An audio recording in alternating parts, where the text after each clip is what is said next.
Knib dig selv i armen og spark den op i krydset.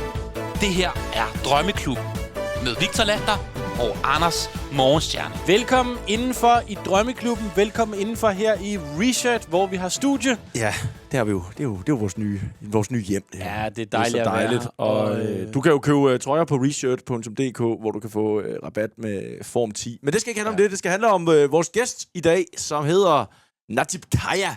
Og hvis jeg lige skal give en hurtig intro til, hvem Najib Khaja er. En af Danmarks absolut mest dedikerede og dygtigste journalister, dokumentarfilmsinstruktører, har rejst til de vildeste steder, har fortalt historier fra, altså som jeg godt synes, man kan være stolt af, at vi har en drømmeklub.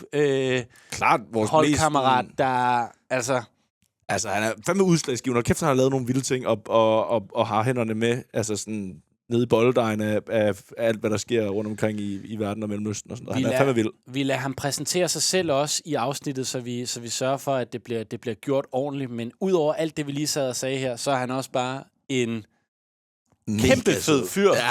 Og også passioneret fodboldspiller.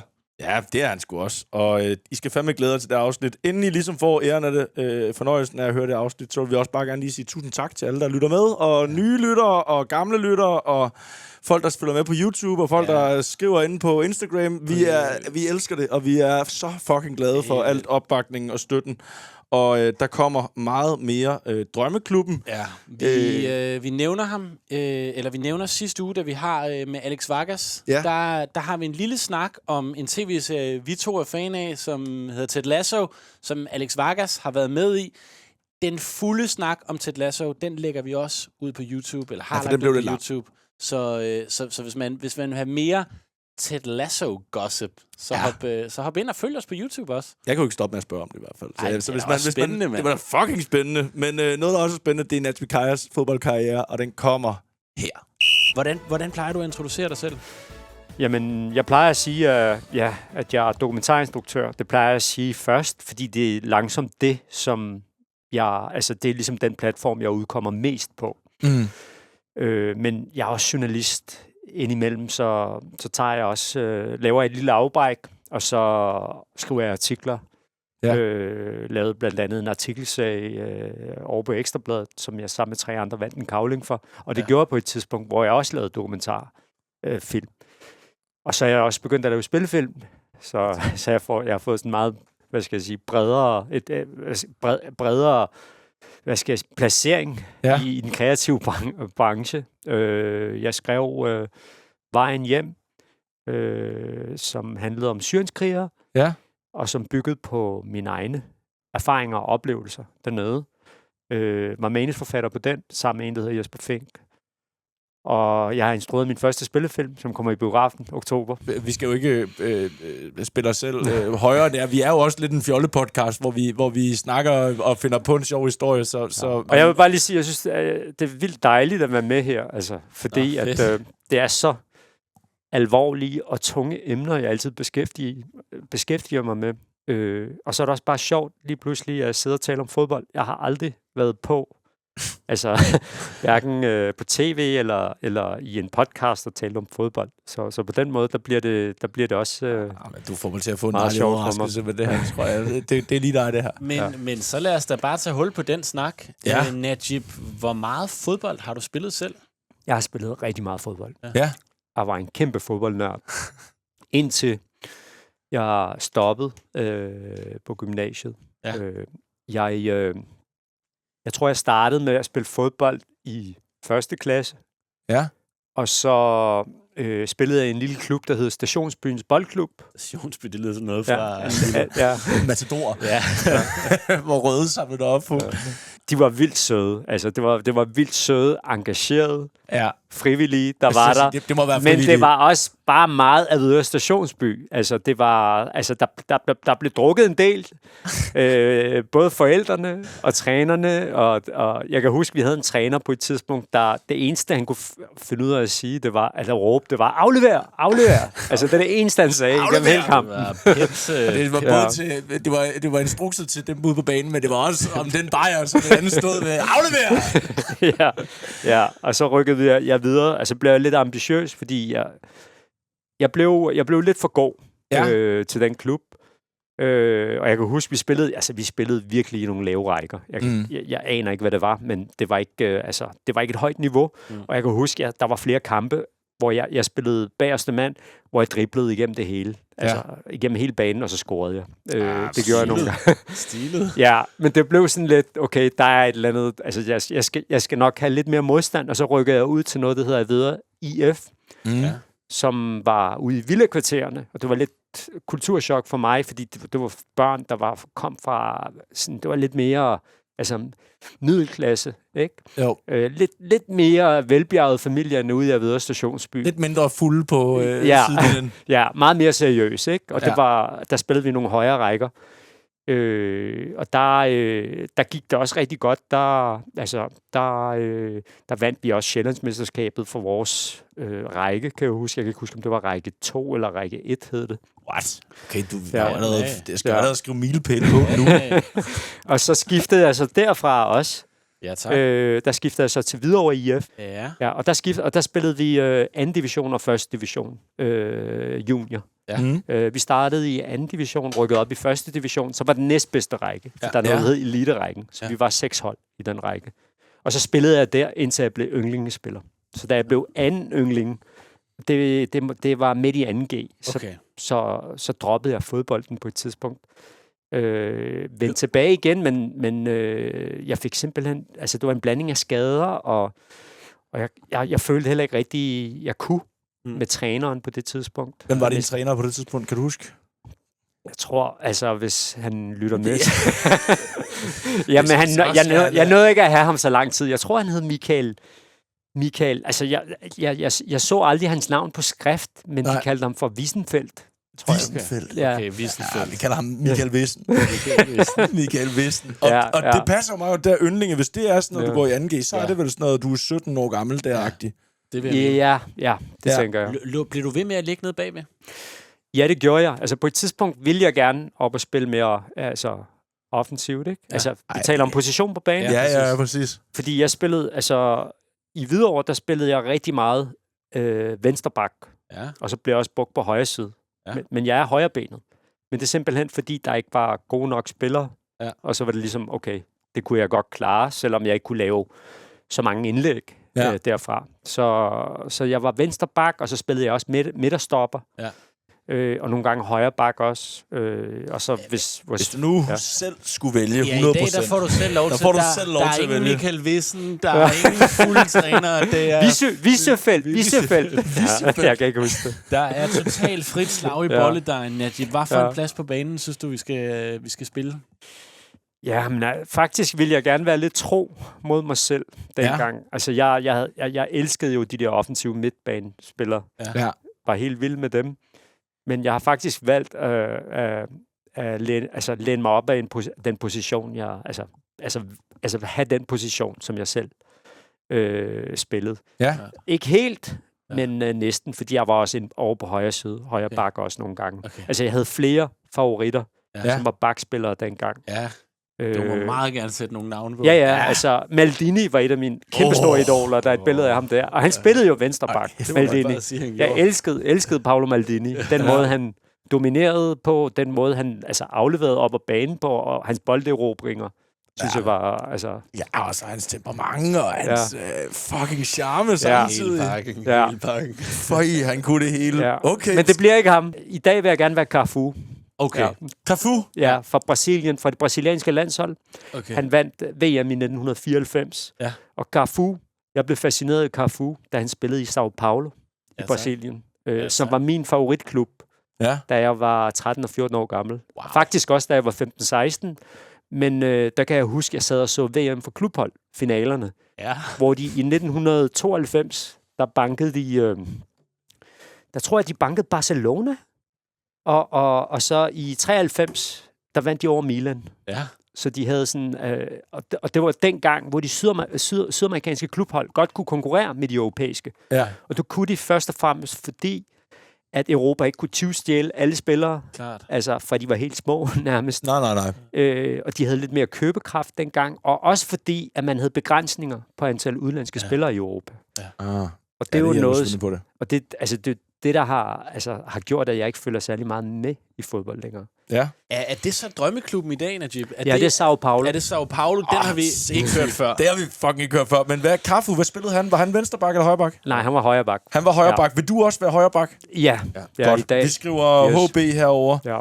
Altså, der er en grund til, at der ikke står Najib Cafu. Der står jo Najib Kaya, fordi at du er jo din egen... Du må gerne vælge 3 evner, du ligesom mener rigtig eller ikke rigtig beskriver dig som den her højrebak. Yes. Jamen, der er 3 ting.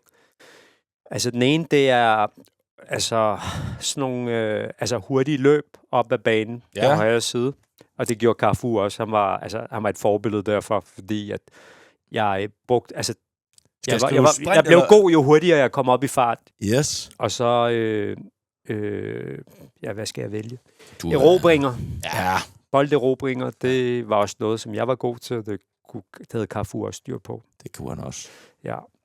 Og så afgørende afleveringer. Det ved jeg ikke, hvad I definerer. Hvad er det? Afleveringer og indlæg. Afleveringer og indlæg. God på bolden. Ja. Overblik. Yes. Der er også noget der. Ja. Men jeg skriver afleveringer. Ja. Jeg kan var god til at lave sådan nogle... i sidste tredjedel. Yes. Men skal vi så ikke bare spole tiden tilbage? Jo, klart. Najib, til du er 17 år gammel. Du er... Du går i 2G. I er godt i gang i ynglingerækken der, og du har lige haft en lang dag på gymnasiet, ikke? Men så cykler du direkte fra skole, hvor I skal spille sidste kamp inden juleferien, og I møder Lyngby. Yes, ja. Og Lyngby, de kommer ud for at besøge jer i Hvidovre, og I kan allerede høre, da I går ind i omklædningsrummet der, at de synes...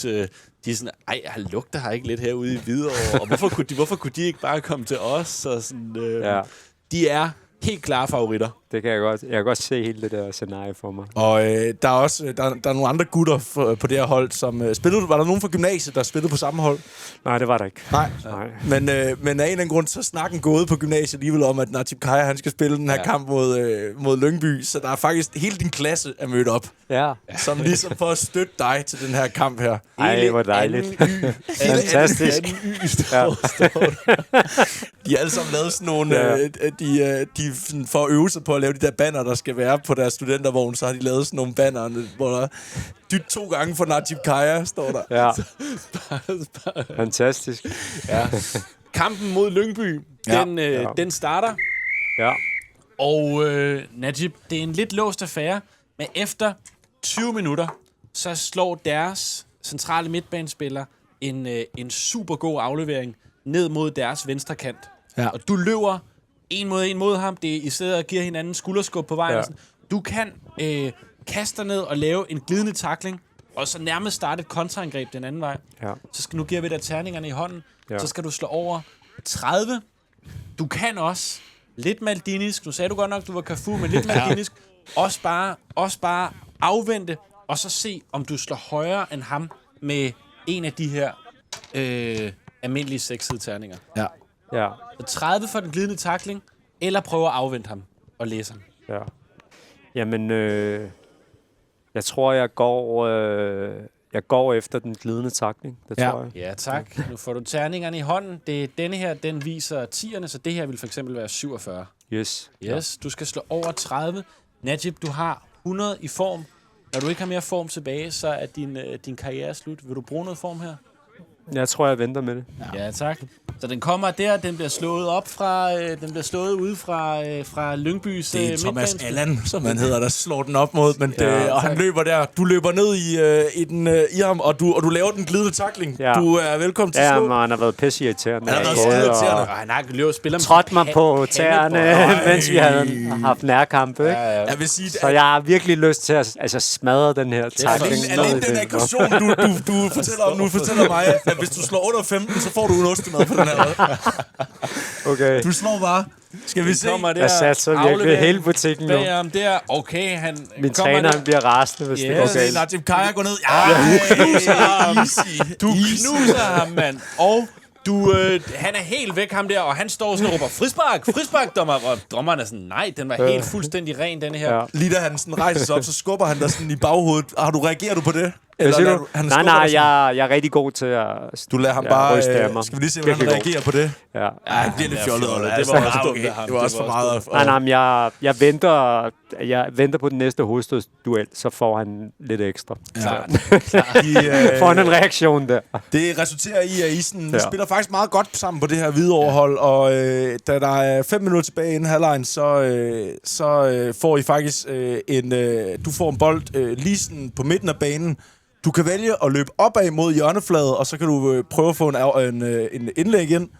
Det skal du ikke slå noget for endnu, det er bare at vælge. Eller du kan prøve at trække ind i banen, og så skal du finde den første mand, så skal du slå over 40, og så står du lidt længere ind midt på banen. Jamen, jeg tror, jeg prøver at trække ud mod siden. Ja. Der er en midtbanespiller, der melder sig, og vi prøver at lave en 1-2 med dig. Så skal du bare slå over 30 for at ramme ham en gang, og så spiller han tilbage til dig. Ja.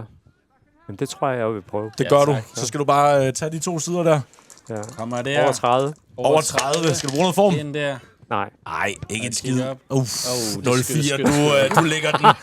Du lægger den lige forbi ham, og faktisk op i fødderne på en midtbanespiller, der sætter den videre. Hvis se en bold eller en 6'er her, så scorer de. Og I går til pause. I går til pause der. Ja. Og I kommer ned i omklædningsrummet der, og jeres træner, Michael Wissen der.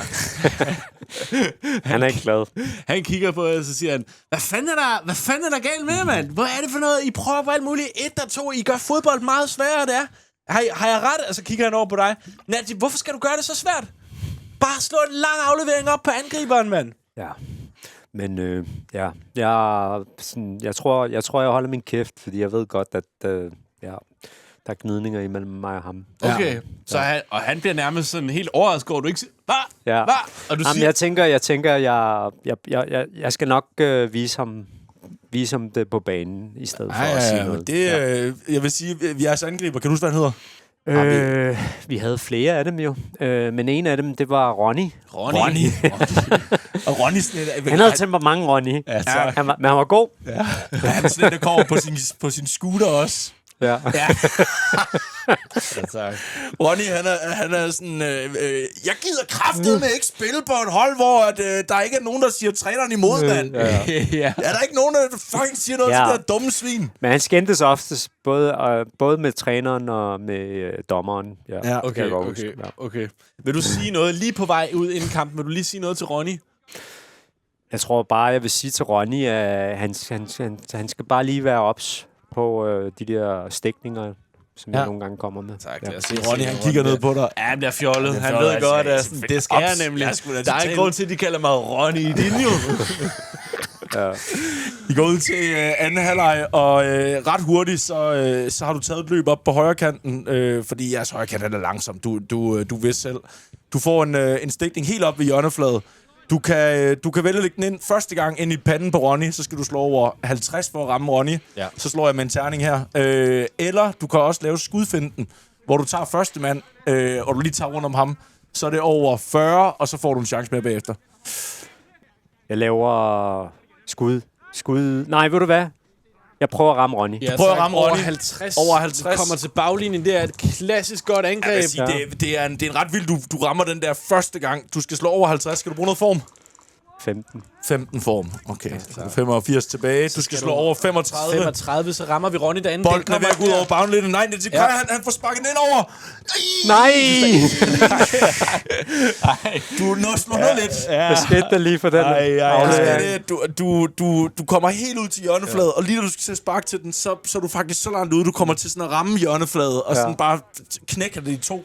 Ja. Og Lyngby, de spiser sig altså mere og mere ind på den her kamp. Ja. Og I begynder mere og mere, når I får bolden, så slår I bare en lang bold afsted. I har svært ved at finde rytmen, så pludselig så kan du høre ude fra dem, der sidder tilskuerne, kan du høre, der sidder og råber sådan, aflever! Aflever! Jeg bliver traumatiseret. Aflever! Så er det din gamle træner fra Stationsbyen Boldklub. Han vil komme ud for at sige, Nati, han er god, mand. Bare giv ham en aflevering, mand.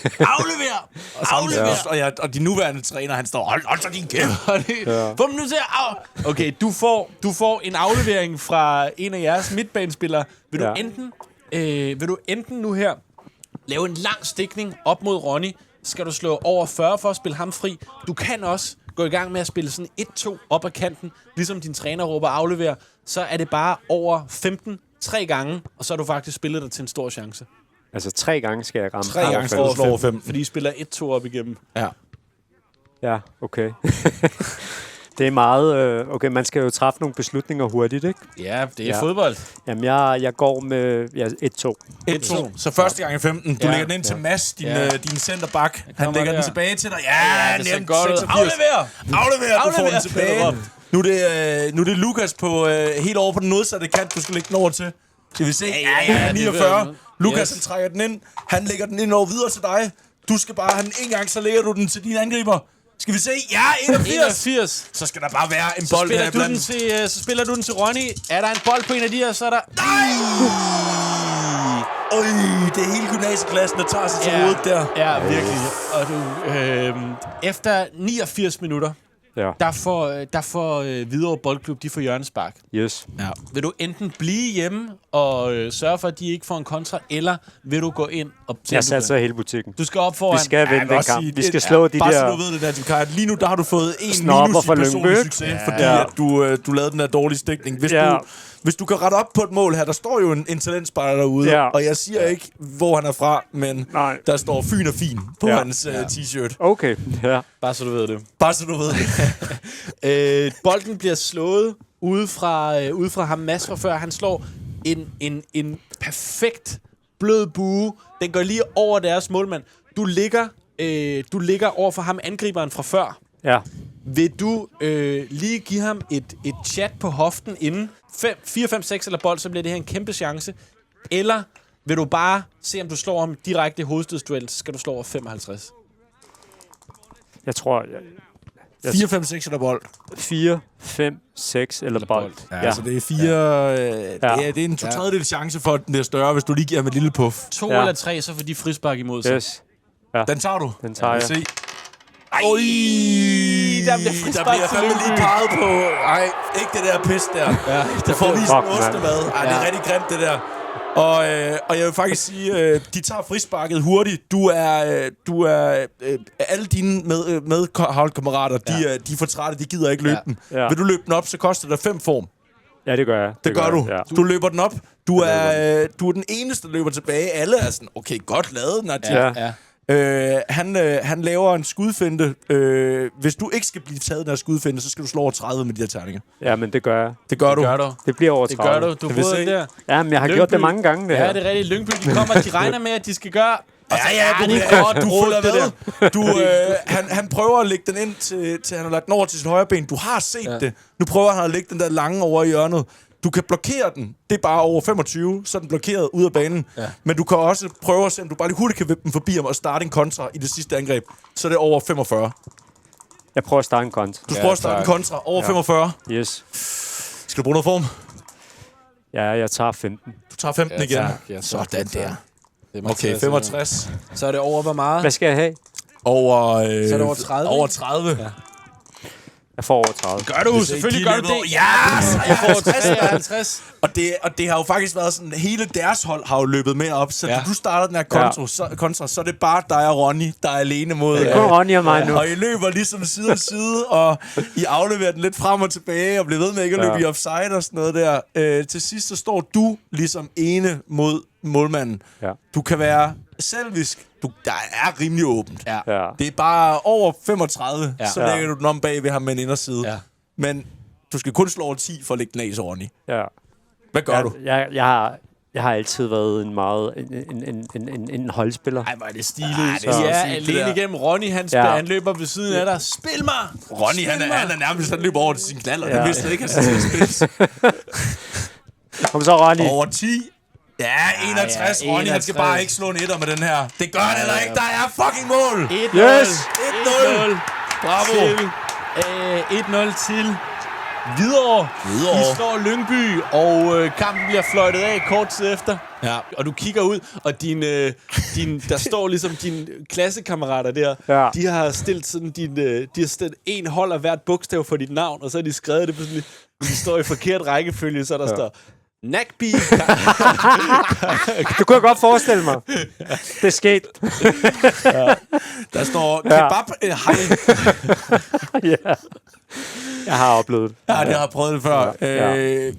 Efter kampen, der bliver du approached af ham manden, hvor der står Fyn og Fin på. Ja. Og han er sådan...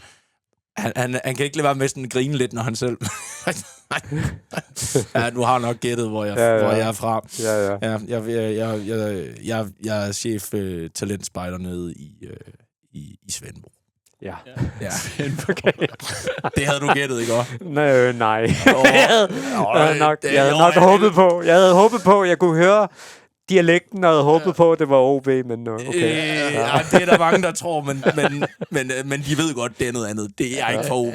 Jeg kommer ned fra Svendborg, og jeg er meget glad for at se, hvad du kan finde ud af. Ja. Vi vil gerne give dig 3 år nede i Svendborg Rapids. De er lige kommet op i første division. Ja, og de håber at lave sådan et pendant til OB, der kan konkurrere lidt med dem. Ja. Okay. Jeg synes, det er en meget smuk by, men... Det er og du har også tid nok til at tænke over det. Vi har en hel vinterferie her til at... Der kommer også en anden en. Der kommer en fra Ringkøbing IF. Ja. De har også været hen og set den her kamp her. Okay. Og de har også spillet sig i første div. Ja. Jeg føler bare, det er lidt sådan at gå ned, ikke? Fordi Hvidovre ligger jo trods alt. Ja, men du er yndling i Hvidovre. Men det er første holdsbold. Det er rigtigt. Men din egen træner, du kan se over ved siden af din træner der på det der yndlingehold. Ja, jeg vil gerne af med ham. Altså, jeg kan heller ikke overskue ham. Jo. Men han står og snakker med... Michael Wissen. Han står og snakker med cheftræneren i Hvidovre. Ja. Hvad hedder han? På det her tidspunkt? Ja. Skal vi ikke sige det er ham der, Jan Kalborg, der altid kommenterer på det her? Det tror jeg, det var faktisk. Er det rigtigt? Jan Kalborg, de står og snakker. Ja. Og du kan lige gå over, vil du gå over og lytte til, hvad de står og snakker om? Du kan stille dig sådan lidt sådan passiv. Det vil jeg gerne. Det vil du gerne. Du skal lige slå over en toer, for ikke at blive opdaget i at lytte. Okay. Ja. Nej, slår det etter. Så du er meget sådan, ikke sådan... Det går helt galt. Du går helt over sådan, og stiller dig sådan med øret ude sådan her. Ja, det kan de ikke lide. Ja, skal vi lige se, hvordan de reagerer på det? De kigger på...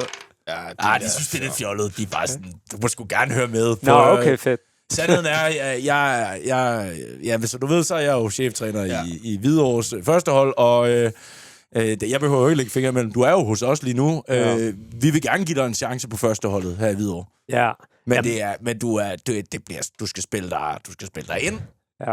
Og så kigger han... Og så der er ikke nogen handouts her. Og så kigger han på dig og siger, og så heller ikke, hvis du bliver her i Hvidovre, så skal du skal ikke gå for meget op i det gymnasiefis der. Ja. Hvornår er der nogensinde nogen, der har fået noget ud af gymnasiet? Der har fået noget ud af gymnasiet. Ja. Herude i Hvidovre, der løber vi omgangen, og vi knokler, og vi vinder sammen, og vi taber sammen. Ja. Hvad mindre det er din skyld? Ja. Men jeg kan heller ikke overskue de fleste af mine lærere på gymnasiet der på det tidspunkt. Så men der er en pige for klassen, du godt kan overskue, er der ikke det? Jo, der er der. Der er der. Det er der. Ja, men ja... Faktisk, da du men jeg vil hellere gå all in på fodbold, faktisk. Ja. Tænker jeg. Ja. Der er en pige fra den klasse, der hedder Luna, som virkelig synes sådan... Ja. Og hun kommer ned til dig, og så siger hun efter kampen der, så siger hun sådan, hun kommer ned, og de andre fra gymnasiet, de har været over at købe nogle sådan flaskeøl, en pose, og de står der og råber sådan, Luna, kom nu, og så løber hun lige over til dig. Najib, undskyld, at vi stavede dit navn forkert. Ja. Jeg ved godt, hvordan man staver til dit navn. Ja. Det gør man sådan her, og så viser hun en seddel, hvor der står, vil du med i biografen? Nå, det er sødt. Ja, og se Hairspray. Ja, nej, måske. Ja. Jamen, det bliver helt klart ja, jo. Du behøver ikke svare nu, siger du så. Du skal ikke svare nu. Du skal ikke svare nu. Så løber hun. Og så løber hun ud og sådan noget. Nå, du har Hvidovre, du har Ringkøbing, og du har Svendborg Rapids. Jeg sætter et lille transfervindue til dig, så du har noget tid ved at gå over din. Okay. Det fungerer på den måde ved transfervindue, at hver minut er en uge. Ja. Nu sætter jeg 3 minutter, det vil sige, du har 3 uger til at finde ud af, hvad du vil gøre her. Yes. Hvad er dine overvejelser? Jamen altså, jeg er jo vokset op ude på Vestegnen, og Jeg tror simpelthen, det er lidt for voldsomt at flytte til Vestjylland eller til Fyn, ikke? Jeg vil sige, flytter du til Vestjylland, så får du +2 i personlig succes. Ja. Fordi du ligesom... du vil være sådan... det er jo ikke... For at være det... Altså, for at der ikke ligger noget mellem... Du vil også skræmme de der vestjyder. De har ikke set så mange brune mennesker derude i starten af 90'erne. Nej, men det er også... Jeg tror også, jeg er sådan lidt bange for, hvordan de vil tage imod mig derude, ikke? Det kan jeg godt forstå. Ja. Du vil blive taget imod som en helt i Ringkøbing i hvert fald. Okay. Men det er sådan noget ligesom i den der gamle Hobro-dokumentar med, at hvis du skal spille der, så skal du skal bo hjemme på anførens gård. Ja, og hjælpe til med dyrene. 2 uger tilbage. Ja. Jeg har aldrig været den der store friluftstype. Du får lige en sms, fra, der står Torben her fra Ringkøbing. Ja. Hele laden kan blive din, og du indretter den bare, som du vil. Ja. Okay. Ja. Og så tænder han sendt nogle billeder af sådan den der lade der, og der er sådan en tommelfinger inde på alle billederne, sådan lige over. Sådan, og det er meget sådan heldigt placeret i forhold til, at du kan se, det er også der er hul i taget, hvor han lige har... Ja. Ej, må du hvad, hvorfor ikke tage et eventyr? Altså, jeg er jo ret ung, så... Ja, absolut. Så hvorfor ikke opleve noget nyt, i stedet for at blive hængende derude? Altså, mens du står og overvejer det, der Ronny, han sidder oven på sin scooter, og så står han med sådan en deodorant og en lighter, og bare... Hvor længe skal jeg vende? Du kan spørge, du må få Ronny med. Ja. Ronny, han siger, han har åbenbart sagt ja til det. Det er derfor, han står og fejrer det med det der lighter. Jamen, så har jeg jo ikke, altså, så er alt perfekt jo. Så du vil med Ronny til Ringkøbing? Ja, jeg tager med Ronny. Ronny til Ringkøbing. Ja, men så lad os da stoppe det her transvindue. Du sætter dig bag på... Han siger, du kan bare sidde bag på mig. Og så kører I bare ud af landevejen til Roskilde og videre mod der er vel ikke engang nogen bro der.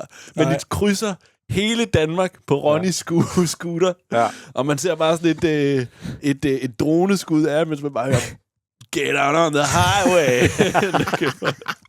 Godt. Fedt. Jamen, du er ankommet til den nyoprykkede 1. divisionsklub Ringkøbing IF. Yes. Du er købt og betalt. De er jo lige rykket op. De starter på en 12'er. Ja, lad os sige det. Ja, lad os sige det. Det er gode tider i Ringkøbing. Ja. Og lige inden at du slår, du har jo fået, du får også lige din telefon ringer lige pludselig. Lige sådan, som du er ved at indrette din lade. Ja. Ja, hvem er det? Hej, Najib, det er Luna. Hej, Luna. Hej. Jeg tænkte bare på, om vi skal fange den forestilling, der kører kl. 18.30 eller kl. 21. Oh shit, Luna, jeg har fuldstændig glemt. Fortæl dig, at jeg flyttede til Ringkøbing. Ej, nej, hvad er du? Er du flyttet til Ringkøbing? Hvad med hairspray? Jamen, jeg fik simpelthen et tilbud, jeg ikke kunne sige nej til. Og så glemte jeg alt om vores aftale. Det er jeg virkelig ked af. Du kan høre, hun sådan... Ja. Hvad? Skal vi så aldrig i biografen? Eller? Jo, jeg tænker måske, at du kan komme på besøg. Så kan jeg vise dig rundt i min nye hjem. Skal vi lige se, hvordan Luna reagerer på det? Hun bliver fjollet, hun er sådan, skal jeg til Ringkøbing? Ved du hvad? Okay, jeg kommer. Ja, hun kommer gerne over besøg. Hun kommer gerne. Jeg spørger lige min mor, om hun gider at køre mig. Ja. Så optur. Så Luna... Hvis 1 eller 2, så siger hendes mor nej til at køre hende. Ej, du er okay. Det skal vi bare gøre. Og jeg har altid gerne ville se Ringkøbing selv, og jeg har hørt, de har et godt kunstmuseum. Og så hendes mor går ind på Politiken Plus og køber et kroophold, eller sådan et bed and breakfast ophold for den weekend til hende og hendes datter, hvor de kan se det, og så kan hun se ud og se kunstmuseet, og så kan Luna jo tage i biografen med dig. Ja. Ej, men forhåbentlig, altså jeg tænker også, at Luna skal se en af mine kampe, ikke? Luna kommer faktisk... Hun kommer i weekenden, jo ikke? Hun kommer i weekenden. Hun kommer faktisk... Hun kommer minimum en gang om måneden og ser dig spille. Ja. Skal vi genialt, jo. Det er genialt. Du får 4 år i Ringkøbing. Det er 4 år. Du får 4 år i Ringkøbing. Lad os slå for de første 3. Det fungerer på den måde, nu slår du for din klub og din personlige succes. Jeg kører matematikstykkerne herover. Du starter med 13 i personlig succes og 12 i klubsucces. Ja. Alt over 10 er godt, alt under 10 er dårligt. Hvis du springer skalaen, så holder vi en pause. Men lad os se en Ringkøbing IF-klub, der lige nu spiller i første div. Ja. Rykket op. Og De har profiler som... de har en meget ung Søren Berg. Jeg er en meget ung Søren Berg. En meget ung Søren Berg, som også løber kommer rundt dernede. og så det var farligt. Og så har de dig, og de har Ronny, og de tror rimelig meget. Og så har de sådan en masse gæve jyske drenge, der bare spiser rugbrød og havregrød. Og Der er også... det er ret vildt... hvad hedder han? Ham kaldte kærlighed. Lars Lilleholdt. Hans søn, han spiller på det her hold også. Nå, han gør det også? Ja, Okay. Jeppe Lilleholdt. Okay. Jeppe Lillehold, ja. Han kan også finde noget at synge, eller? Han prøver i hvert fald. Det må du være med til at vurdere. Okay, det er fint. Yes. Godt, du slår bare. Skal vi se, hvad det bliver til? Sæson. Hvor farligt det der. Vi er i gang, mand. Plus 6 i personligt, du ender på 19. Og ved du hvad? Vi er fandme allerede der, hvor altså... Der er sprunget skala herover, så plus 10 i klubsucces, den ender på 22. Ja. Vi bliver nødt til lige hurtigt at stoppe. Ringkøbing har haft årets sæson, og de er endt i en direkte oprykningskamp mod AB. AB. Yes. AB. Og der er spillet 88 minutter. Der står 1-1 på det her stadion. De spiller på AB-stadion.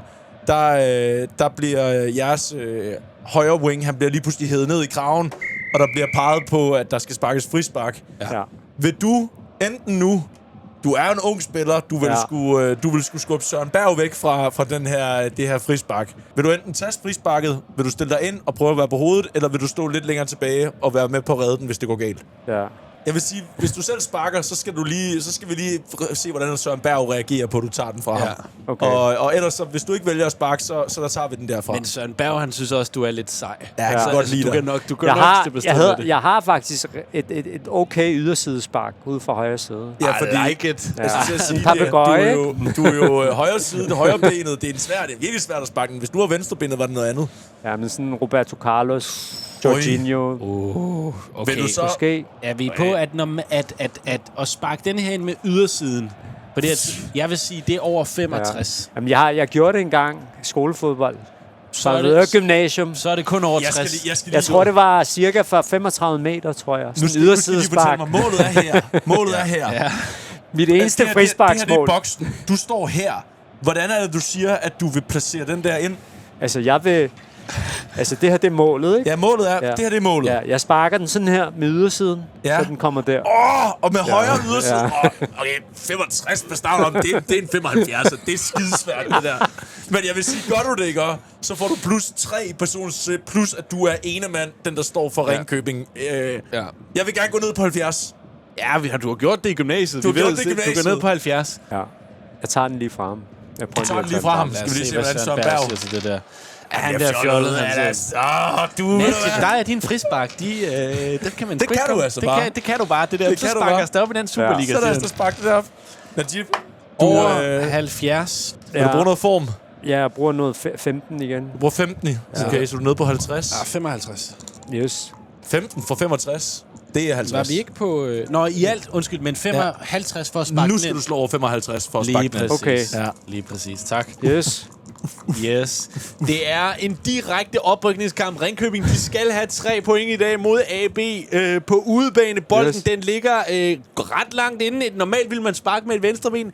Det ser ud som om, Najib Khaja, han prøver at lave en ren Roberto Carlos. Ja, fordi mit venstreben, det er fuldstændig dødt, så det bliver højere. Det bliver højere. Du kigger lige op på Luna og hendes mor og rejser med til AB også for at se at sparke det her. Ja, de kommer hver gang I har kamp i København. Hver gang I er i København, så kommer de to det der. Det kan jeg ikke. Ja. Skal vi se. Kom så, Najib Khaja. Den kommer der. Over 55. Ja!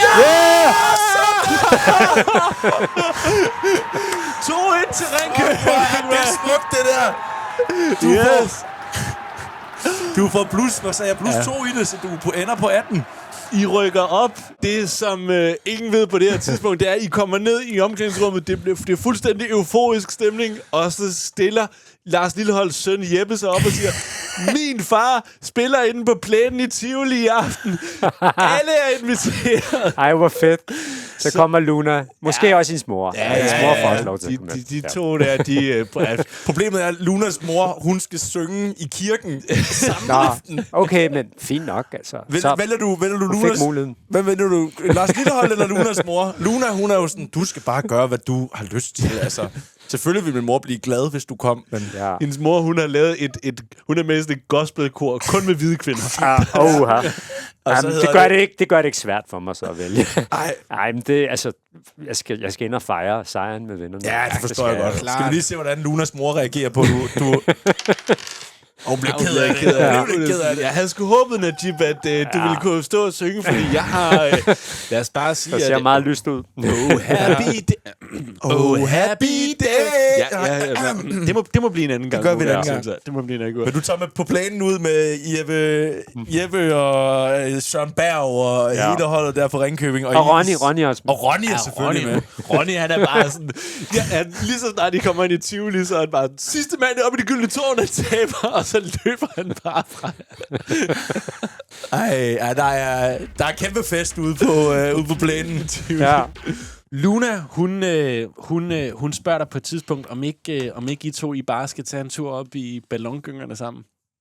Jamen, det kan vi da godt. Ja. Hvorfor ikke? Ja. Det gør jeg. Og så, det lyder hyggeligt. Hun er jo i et helt år, har hun jo kommet og set en kamp en gang om måneden, har hun kommet og besøgt Ringkøbing og hængt ned.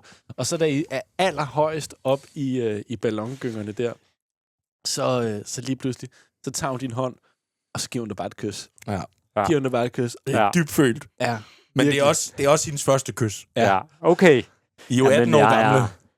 Ja, men jeg er helt oppe at flyve, jo. Har du selv kysset med mange på det tidspunkt her, eller er det også dit første kys? Nej, det er ikke mit første kys. Nej. Siger du det til hende? Men jeg er bæret over, altså... Ja, du kan være hendes. Ja, det er Luna, hun meget. siger så til dig, nu har jeg kommet og set Ringkøbing spille i løbet af det sidste år, og jeg er også blevet rigtig glad for dig, Najib. Jeg tænkte på... Og så giver hun dig et nyt brev. Okay. Og der er sådan hjerter tegnet på brevet. Du behøver ikke åbne det nu, siger hun så, men åbn det senere. Okay, jamen det gør jeg. Jeg venter. Ja. Du venter. Og spændende. I står senere og ser Lars Lillehold spille ud over plænen. Ja, og meget romantisk. Ronny, han kommer, og han har købt øl til alle. og lige pludselig så rækker hun det også. Så tør hun godt holde dig i hånden. Mens I står der og spiller. Så jeg kalder det kærlighed. Så romantisk. Ja, det er sgu sødt. Ja. Den her kamp her har jo rykket jer op i Superligaen. Ja. Ringkøbing er for første gang nogensinde... Altså 2 år i streg har de rykket en liga op. Nej, det er første gang, og Ringkøbing skal have et større stadion og sådan noget. Men vi skal i Champions League. Ja, det er det, der er ambitionen. Altså, er det visionen? Fordi det er jo store og dejlige visioner for Ringkøbing, men FCK er altså også bare... De har set den her kamp her, og de vil gerne hente dig hjem som men du har kun en uge til du har 1,5 uge til at afgøre, om du vil til FCK. Don Ø, han var simpelthen ude at se den kamp der, og han har tænkt, sådan en talentfuld højreback der, det skal jeg bruge på mit FCK-hold. Okay, jeg er meget smiget. Ja.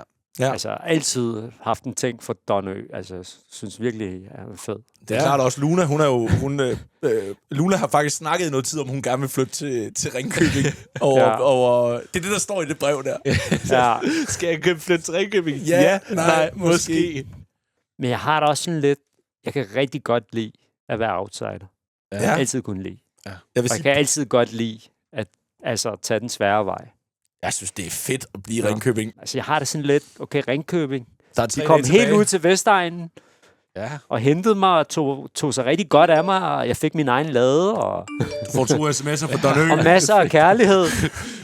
Og så kommer FCK og føler, at de bare kan stjæle mig på den der måde der. Altså. Don Ø, han skriver, kommer mellemrum, du, spørgsmålstegn. Ja. Du siger nej? Jamen, jeg siger nej. Nej, det gør jeg. Det gør jeg. Jeg kan godt lide den ånd, der er i Ringkøbing. Slå for 2 sæsoner mere. Ja, det er 2 sæsoner mere her i Ringkøbing. I skal op og spille Superliga. Ja. Hvor er det fucking flot, det her. Ja, det er rigtig flot. Ja. Med Ringkøbing IF. Ja. Hvad det er det samme? Det er det samme der. Det er bare de der 2. Personlige og klubben. Ja. Jeg vil sige, du har faktisk automatisk lige fået et ekstra år, så du slår bare for 3 sæsoner. Ja, okay. Det var en klausul i kontrakten. Ja, du har fået 5 år nu, så nu slår du for de næste 3. Kom så, Ringkøbing. Ja, men prøv at høre, det kan ske. -3, så er du på 12. Det er ikke dårligt nu, og -1. Hvor mange gange? Jeg skal slå 3 gange, sagde I? Ja, så 2 mere. Ja. Kæft, mand, det går ikke Ja, godt. det er sagde I. jo svært at lade Superligaen. Det er svært. Og hvad var den anden? Hvad var den anden? Hvad var... 6. 10 og 6. 10 og 6. Så det er så minus 4, så den ender på 9. Ja.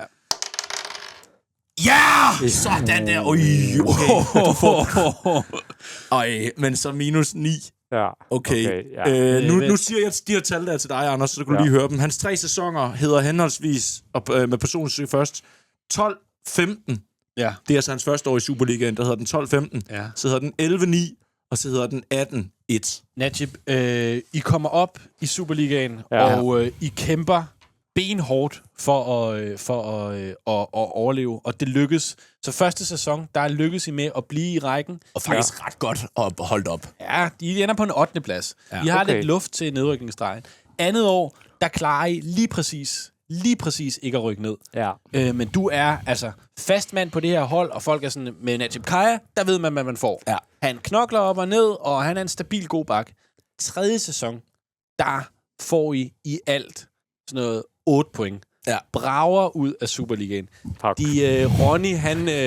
Ronny, han kommer en dag, og så siger han sådan lynhurtigt så, jeg har bare noget at sige. Jeg har fået et tilbud fra FCK, så derfor så spiller jeg det efter sommer. Kan I have det godt? Kan jeg det godt? Kæft, det er dumt svin. Og så kan I bare høre skulderen, jeg rykker til Ringkøbing på grund af ham. Men Så efterlader han mig bare nu. Ronny, han var topscorer på jeres hold sidste år med 12 basser. Og det var altså nok til, at FCK ville hente ham i bredden, og det tog Ronny. Jeg skulle aldrig have lagt op til alle de mål. Men du får anførerbindet. Anfører for Ringkøbing. Ja. Det er ret sejt. Ja. Og det, der også sker, det er, at Najib, du får et lidt overraskende, så bliver du ringet op af U21-landstræneren. Yes. At I skal skulle spille en kamp om at kvalificere jer til U21-EM. Det er lettere sagt end gjort, men hvis I slår Italien, så skal Danmark med til U21-EM. Okay. Jeres hold, det er med Jimmy Nielsen fra OB, han er målmand. Og hvem kan I mere have? Rommedal er med. Højrekanten der sammen med Rommedal. Claus Jensen inde på midtbanen. Claus Jensen. Yes. Martin Laursen, Najib Khaja til højre. Ja. Najib, efter en halv time står det stadig 0-0. Ja. Så på et tidspunkt, så kommer der et hårdt, sådan fladt indlæg ind mod Inzaghi. Ja. Du skal kaste dig ned i en tackling for at komme først på den her. Skal du altså slå over 40, og står du under 20, så kommer du til at lave straffespark på Inzaghi. Okay. Du kan også gå i skulderkamp med ham. Ja. Så skal du se, hvem der står højst ved de her to. Ja. Og hvis det er jo højere op det er, jo farligere er den chance. Altså, så hvis jeg slår bold eller 6, og du slår en 5'er, så jeg tager en skulderkamp. Jeg tager skulderkamp. Du tager skulderkampen, skal vi se. Jeg slår 3. Den kan du godt vinde. Den kan du godt slå. Ja. Du får spiser. Du kører den ud. Du vender sådan lige, du lægger den op. Du ser lige pludselig, at Rommedal, han er bare stukket. Ja. Er der nogen, han kan aflevere den til, fordi jeg vil helst ikke have, at han afslutter. Reglen er desværre, når Rommedal er løbet, så er Rommedal den eneste. Men du kan selv løbe med op. Jeg vil gerne løbe med op. Du løber med op. Okay, du skal slå over 40 for at ramme Rommedal, og så skal du bagefter slå 20 for, hvad den Rommedal rammer ved sit indlæg. Så 40 først. Yes. Skal du bruge noget form? Jeg bruger 10. Du bruger 10? Ja, tak. Ja. Så det er over 30? Ja. Hvem kommer imod dig? Det er... det er højt. Det er Maldini. Nej, ikke på U21-landsholdet. Maldinis søn måske? Maldinis søn. Hvad hedder han? Cesare Maldini? Eller Cesare Maldini. Cesare Maldini. Nej, ved du hvad? Jo, det kan vi godt sige, det er. Vi lader som om Maldinis søn, han presser dig. Cesare Maldini, han er helt oppe i ansigtet på dig. Du går efter en lang aflevering op mod en lynhurtig over 40. Vi se.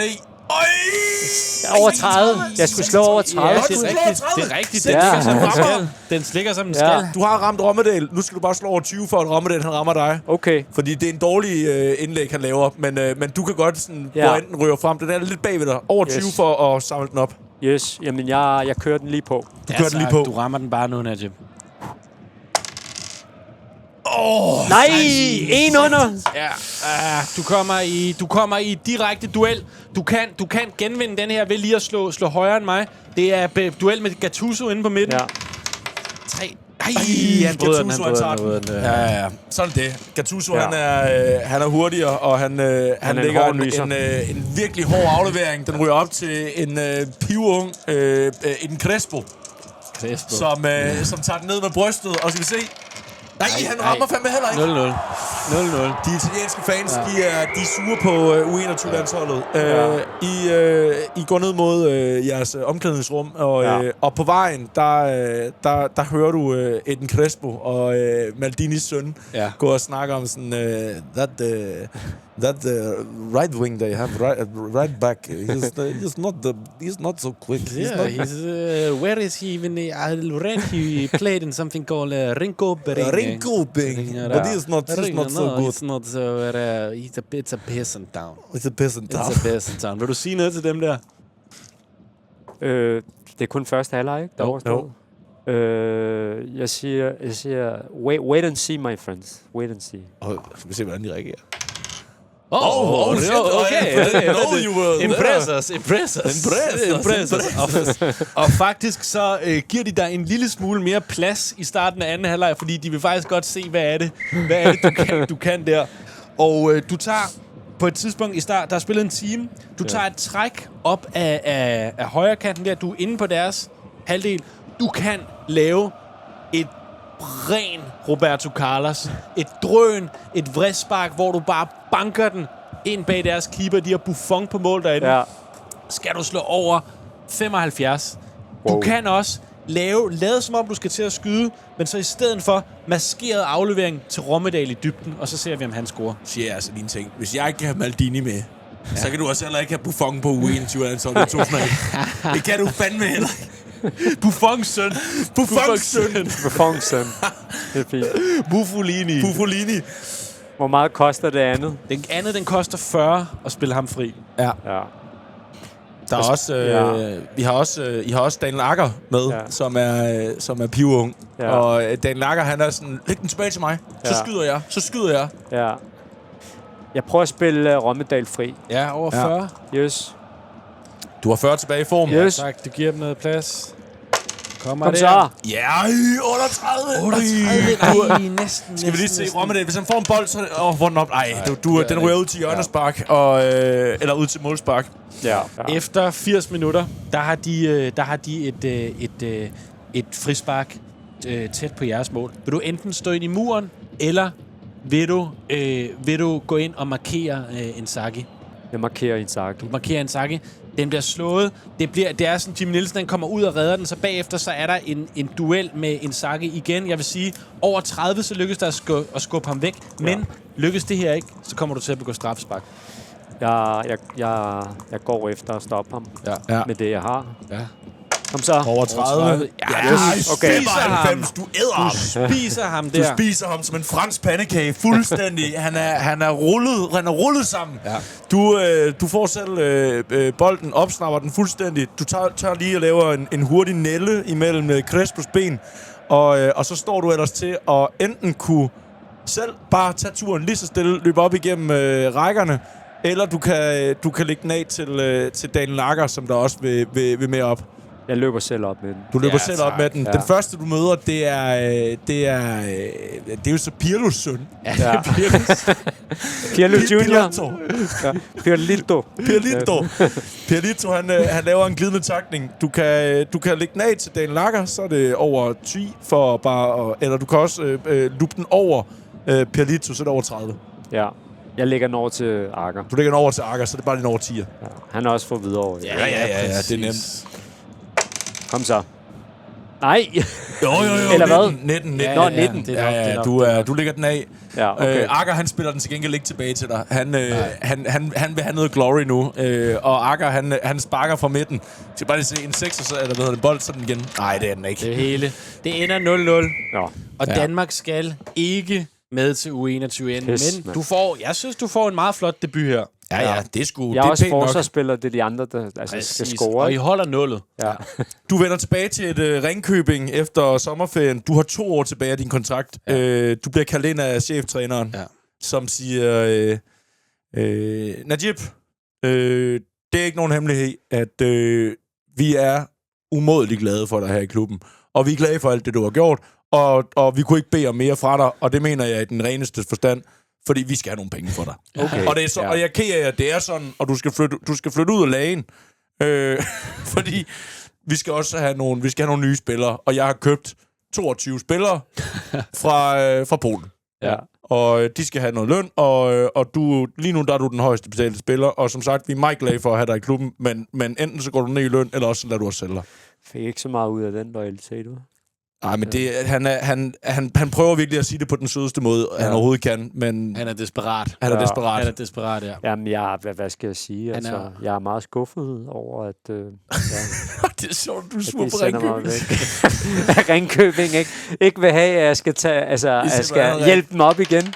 Ja. Men sådan er Jeg bliver det. Jeg bliver overrasket. Vil du gerne hjælpe os op igen? Altså, jeg vil gerne... Altså, det er en personlig ambition. Altså, Det der er, Jeg kan godt ringe og afbestille alle de der polakker. jeg vil virkelig gerne have, at Ringkøbing bliver tophold i Superligaen. Det der er ved ham her, det er, at han er også viceborgmester i Ringkøbing Kommune.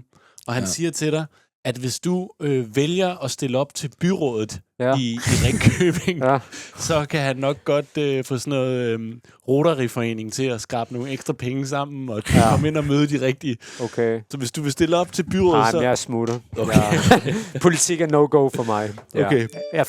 Der bliver jeg skakmat. Ja. Der tipper en sms ind. Det er Don Ø, som gerne stadigvæk vil have dig til FCK. Ja. Han synes jo, du er interessant, og du har spillet godt de sidste par år. Du har spillet en rigtig god sæson her. Du er grunden til, at de overhovedet har noget at være stolte af i den her sæson her. Ja. Jamen, jeg kan ikke... Altså, jeg er jo... Ringkøbing har jo ikke ligefrem kæmpet for at beholde mig, så... Nej. kommer et bud mere fra... det kommer fra AB. Okay, ja. Og det får du ikke at vide fra AB's sportsdirektør. Det får du at vide fra Luna. Ja. Fordi hun er blevet rigtig glad for Jylland. Ja. Okay. Og hun har sagt, ved du hvad? Og hun så præsenterer det sådan en dag for dig, hvor hun siger, ved du hvad, Nadja, du er for stor til Ringkøbing. Du skal noget meget større. Du skal meget større. Jeg havde tænkt på AB. Ja. Men ved hun, at der er meget stor forskel på Aalborg og Ringkøbing? Altså. Det skal prøve at forklare det. Altså... Lad os lige se, hvordan hun reagerer på det. Er der forskel? Så blev hun helt skræmt. Jeg troede bare, det lå ved vandet, begge ting. Der er så forskel. Okay, det er helt Jeg nyt tænker bare, hun er blevet glad for at bo i Ringkøbing, men hun tænker, at det er hele Jylland, der er sådan, ikke? Det er måske en misforståelse, ikke? Der er fandme også bud fra udlandet. Ja. Okay. Det er Lecce. Wow, ja. Der har været nogle af de der italienske klubber, der har alligevel holdt lidt øje med den der italienske kamp der. Ja. Lecce og Genoa. Og Genoa, ja. Okay. Genoa er en smuk by, jo. Ja. Lecce ved jeg ikke så meget om. Lecce, det er ved vandet, og sådan hvide, flotte, hvad kalder man det, sten. Ja. Masser af hvide sten. Virkelig flotte hvide sten. Og Det er der Dorgu har spillet, inden han kom til United. Ja. Morten Hjulmand. Ja. Morten Hjulmand også. Ja. Hold da op. Ej, men ved du hvad? Altså, Søde Genoa, synes jeg, lyder meget spændende. Ja. Det er meget. Ja. Det. Du skal jo så lige... Luna, hun er... Jeg synes... jeg tænker, jeg måske skal prøve at forklare Luna, at det er meget mere eksotisk. Genoa end Aalborg. Luna, hun sidder lige nu og bestiller rejse til Lalandia, og der ligger oppe i Rødby. Altså, det er det mest eksotiske, hun kan forestille sig. Jeg har set frem til at gå i byen på gaden i Aalborg. Hun er sådan, det er så vildt, der ligger på samme gade 22 bar. 22 bar, Najib. Ja. Men ved du hvad, jeg lover hende, at vi tager et weekendophold i Aalborg. Lover du? Okay. Hvis hun er med på at flytte til Genoa, så får hun hele pakken.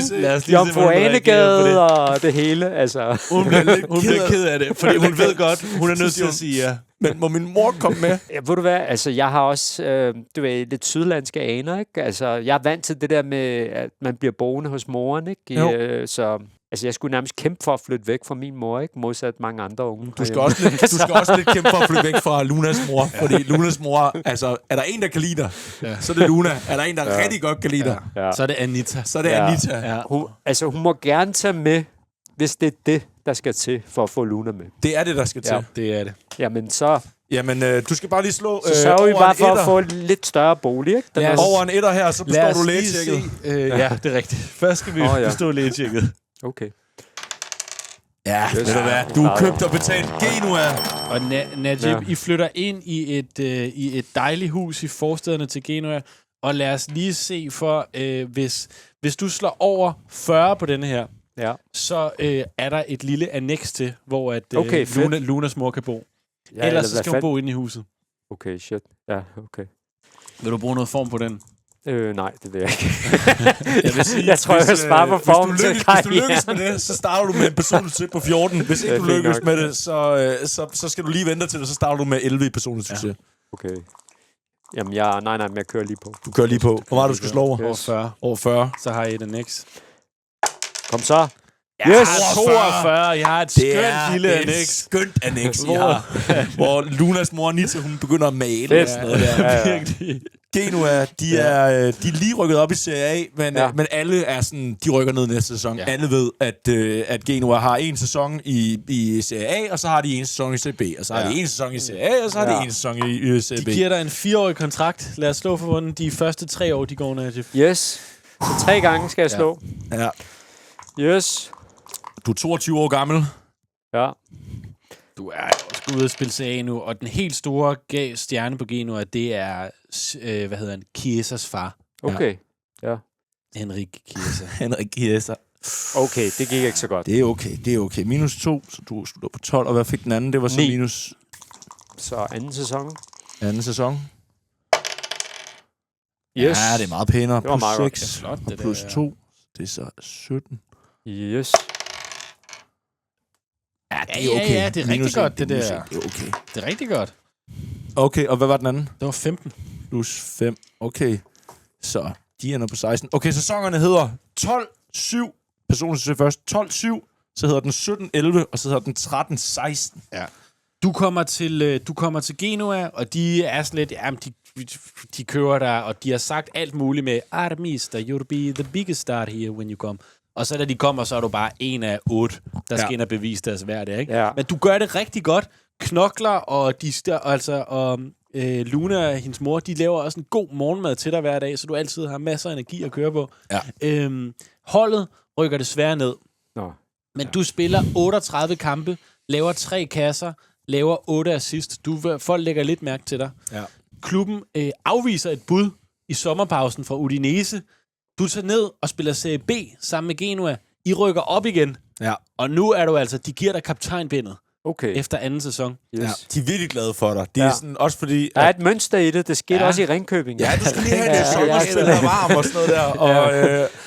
Og det hænger faktisk tit sammen med, at Luna, hun... Altså, du har det godt, når Luna har det godt. Yes. Ja. Og Luna, hun, ligesom hun adopterede det jyske, da hun var i Ringkøbing, hun har adopteret det italienske fuldstændig. Ja. Hun har fået lange negle.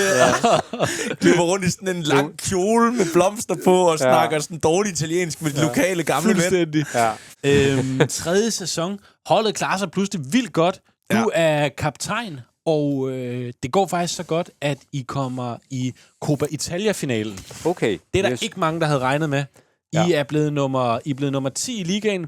I spiller Coppa Italia-finalen, hvor I møder AC Milan, som er store favoritter. Ja. I Milan, de har Jon Dahl Tomasson på det her tidspunkt. Han står nede i omklædningsrummet, så kigger han på dig, og så siger han sådan, nå, du har også fået lov til at spille lidt rundt i Italien her. Altså, det er jo ikke os alle sammen, der kan spille for Milan, men jeg håber, du hygger dig. Siger du noget til ham der? Siger så, vi får se, hvem der får hygget sig i aften. Ja. Han bliver sur. Jeg udfordrer ham. Ja. Men og han bliver faktisk lidt sådan, okay, fuck dig, mand. Men han når slet ikke at sige noget før, at Eden Crespo, som jo, du har jo spillet mod Italien, og sådan, du lige sat lidt på plads, han er sådan, hey, be nice to the young Danish, man. We were nice to you. You cried every day you were here. The first 2 years, you cried every day. Og nogle dage, han bliver sådan helt, don't say it. Pinligt for Jon Dahl. Pinligt. Ja, og det bliver faktisk, det er så pinligt, at da kampen starter, der springer bolden fra Jon Dahl første gang, han får en aflevering op mod sig. Den lander hos dig. Du kan se, at jeres angriber deroppe, Chiesa, han er fri. Du kan lave en rigtig god stikning på ham, så han får en stor chance, så er det 50. Ja. Du ligger på højre bakken. Ja. Du kan ude i horisonten se et gamle idol, Paolo Maldini. Wow. Han er lidt oppe i årene på det her tidspunkt. Spiller han i... Milan. Han spiller Milan. Du kan lave den der, hvor man bare laver en lang stikning, og så bare tons forbi Maldini. Så vil jeg sige, over 40, så lykkes du med det, og så skal du lave et indlæg fra baglinjen. Ja. Så det er over 50, så spiller du Chiesa-fri. Over 40, så stikker du forbi Maldini. Jeg prøver at løbe fra mit store idol. Ja, tak. Og jeg har jo nærstuderet ham, så jeg bruger alt, hvad jeg har af min viden. Det er lige foran Carlos Ancelotti der. Han står lige foran og tykker på sin tykke. Var det over 40? Over 40. Yes! Farvel, Maldini. Du kommer ned til baglinjen. Du kan enten første gang slå et hårdt indlæg ind. Skal I ramme jeres? I har sikkert en høj tjekkisk angriber derinde. Så skal du slå over 35, så får han en stor chance. Du kan også, der står en Alessandro Nesta på kanten af feltet. Du kan også lige træde på den og se, kan jeg drible Nesta i dag? Ja. Så skal du slå over, det vil jeg sige over 45. Det er en god forsvarsspiller. Ja, det vil jeg sige. Jeg tror, jeg bruger 15, Ja. og så prøver jeg at drible. Skal du slå over 30? Nesta, han står derinde. Ja. Jeg skal lige se. 15. Hvor meget har jeg? Jamen, du er på 25 tilbage i form. 25 tilbage for. Ej, må du være så spejren. Du sparer den? Ja. Ja, Jeg okay. går efter. Du går efter den. Jeg vil lige den. se, Jon Dahl, han er blevet provokeret over den her. Bliver det her slag lige, så kommer Jon Dahl lige pludselig og fælder dig. Det gør han sgu. Han fælder mig. Er der straffespark? Er der straffespark? Okay. Er der straffespark? Er der straffespark? Kigger på dommeren. Kigger på dommeren. Er det det? Ja, men det filmer du. Hvad? Lader du dig falde ned på straffespark. Det vil sige over 20, Så bliver der straffe. så bliver der straffespark. Okay. Men så filmer du også. Ja. Så har du det siddende på dig. Jeg har aldrig filmet. Det er ikke usigt. Det ligger ikke til mig. Det ligger ikke. Jeg kan se, det ikke ligger til dig, men du må også gerne. Jeg vil sige, du kan også slå over Hvad 40, så er det helt reelt. Men hvis det er over 20, så er det film, og så får du stadig. Over 40, så er det et reelt Så straffespark. er det reelt straffespark. Over 20, så får I straffesparket, men det er film. Og folk vil snakke om det Og dagen folk vil efter. snakke om det dagen efter. Okay, Geno er også, altså, du ved, Det er kæmpe for dem Det er her. kæmpe. ja, for det er dem, stort for dem. Altså, det går ud over mit eftermæle, men Geno er, altså, det er for Man deres kan også sige, det går også ud af eftermælet, hvis ikke du falder her og giver den straffesparket. Ja, jeg filmer. Det gør Over jeg. 20. Over 20. Under 20, så får du gul kort. Der bliver peget på dig, og så bliver sagt film og gul kort. Gul kort. Og næste, han kigger på dig Jeg med tager sådan... både ansigt og... Ja. Fik ikke noget ud af De det. tager hurtigt frisparket. Den bliver lagt op til Jon Dahl. Jon Dahl, han skal bare have en bold eller en 6 med de her 2 terninger. Han misser. Og I går til pause. Og da I kommer ned, der kigger jeres træner rundt på alle, så siger han, Wheeler, it is very good to be in the final. And we have a captain who always is the leader. He goes first. He's a very good captain. But så kigger han på dig. What did you try to do for the film, for the penalty? Are you an actor? What is on the happening? Jamen, så siger jeg, prøv at høre, mand. Det, altså, jeg offrede alt, hvad jeg kunne. Og, altså, jeg havde et godt ry for den her kamp. Jeg var en meget fair spiller, og nu... Altså, Skal vi lige se, hvordan holdet ligesom ser på det her. De bliver vrede. De er vrede. You were the most loyal... You were the captain. Så siger han, træneren der, han står og overvejer, om han skal tage kaptajnbindet af dig. Meget sjældent set, at det bliver taget af i en pausen. ydmygelse. Under 30, så tager han dit kaptajnbind fra dig. Ja. Får vi se. Ej, lad det blive. Okay, Jeg beholder den. you're good. It is... I respect it, siger træneren til dig. Så går han over, og så... Nu bruger vi lige de her terninger, jeg har fra Holland. Han går over, og så tager han din hånd, og så... Så rører han ved din nakke. You're good, son. You're good. You're good, my son. Grazie. I kommer ud til anden halvleg, og jeg vil sige, der er sgu ild i de der AC Milan-spillere. De kommer med hele kavaleriet. De synes, de synes sgu, det er pinligt, at de ikke bare vinder den her kamp som det nemmeste i hele verden. Så de lægger pres på de første 20 minutter, og de scorer med 1 mål der. Kasse der. Og det er Jon Dahl, der scorer det. Ja, og han laver den der. Han altid laver Ja, han laver den der, han altid laver. Ja, op i hovedet på dig der. Siger du noget til ham? Nej, jeg er sådan... Du vifter ham væk. Ja, det havde jeg også gjort. Iskold. Der er spillet 70 minutter. I får et frispark helt over fra venstre side. Det bliver slået indad mod Milans forsvar. Deres forsvar der, Jaap Stam, han går op, clearer den. Ja. Den lander ude foran feltet, hvor du står. Ja. Den hopper lige en enkelt gang. Du kan enten komme bare løbende ind og flugte til den. Skal du slå over 60 for at score. Ja. Du kan også tæmme den, og så slå en blød bold ind i feltet. Så over 30, og så er der en af dine holdkammerater, der får en stor chance. Ja.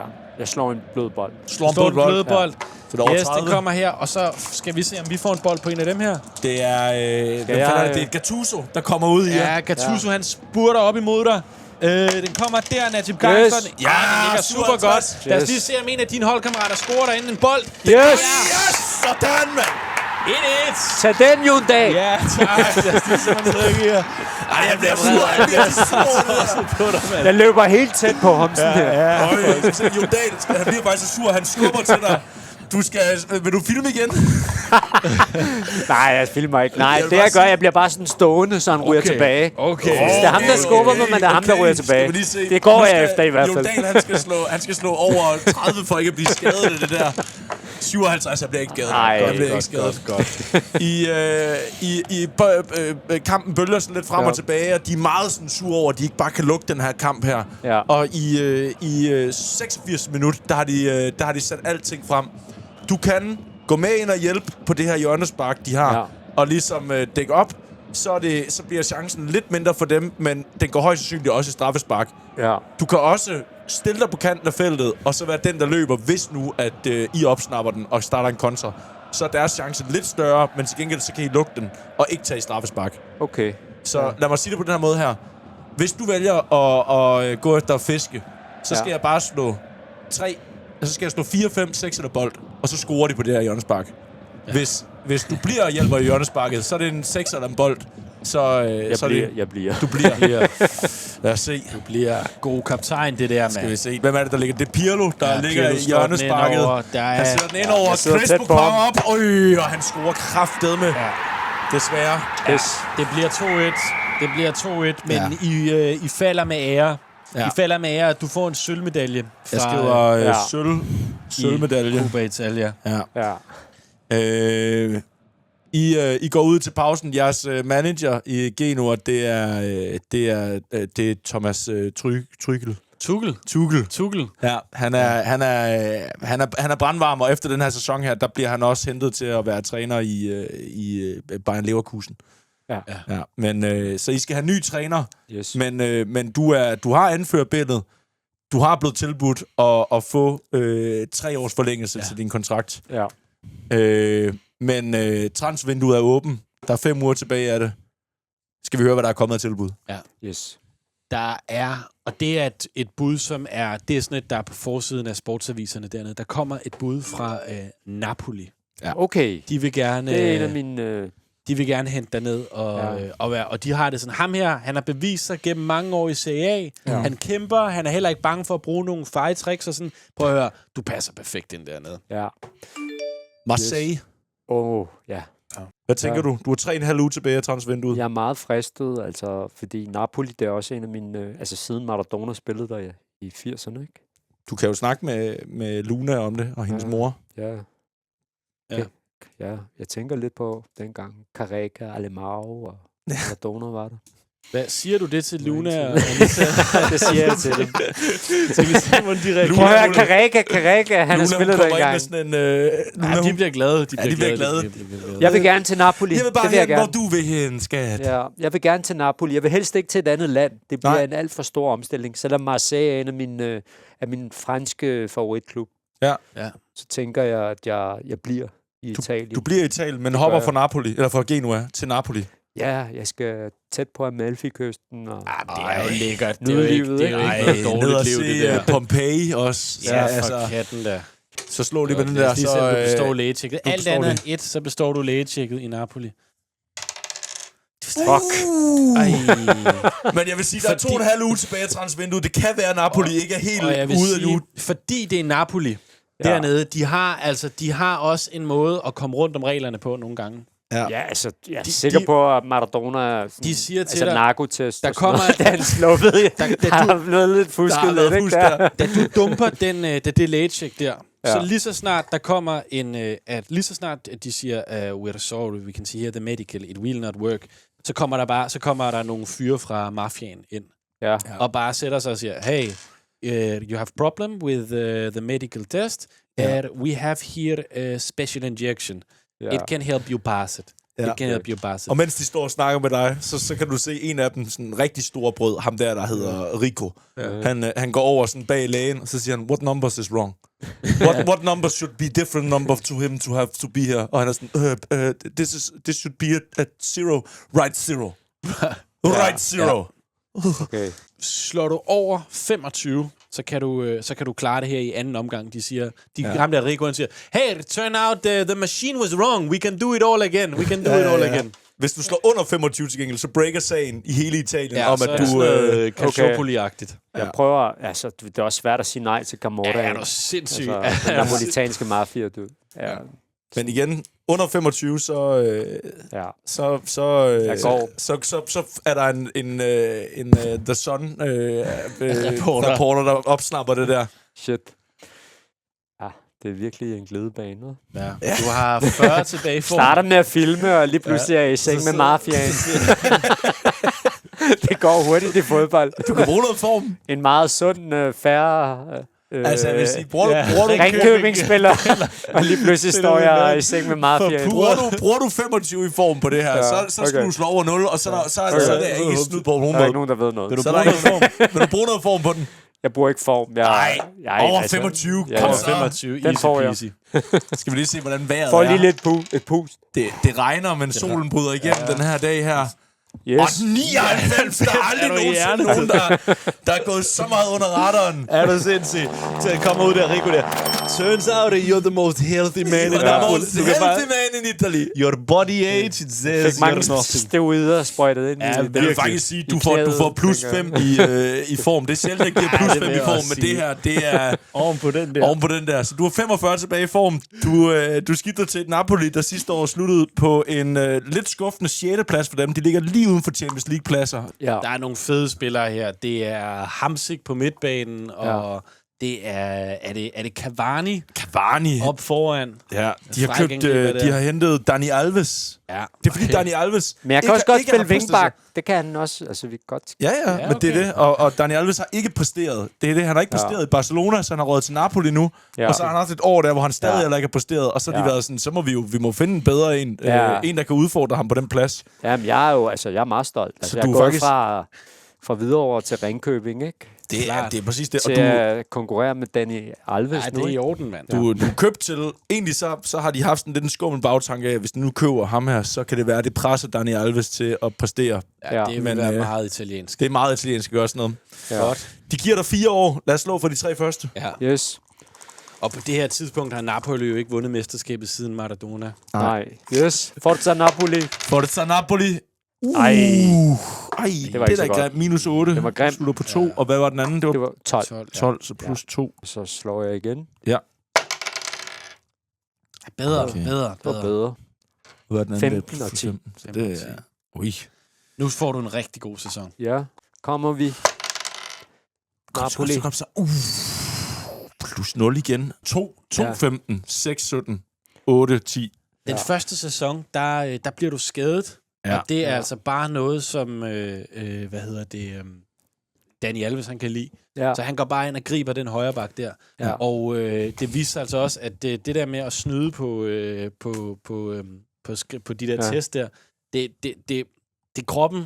Du kan snyde alt, hvad du vil. Du kan ikke snyde kroppen. Nej. Du får de første skader der, og, sådan, og du har svært ved at spille dig ind på holdet, som ellers ligger og kvalificerer sig til Champions League hvert år. Ja. Okay. Din sidste sæson, der får du 20 kampe og bliver også brugt lidt i midterforsvaret. Ja. Det skiftet ind der. Holdet klarer sig ikke helt lige så godt, men da sæsonen er slut, der kommer sportsdirektøren, så kommer han og spørger dig sådan, Mr. Najib, we don't want to push you or anything, but would you consider going on the loan?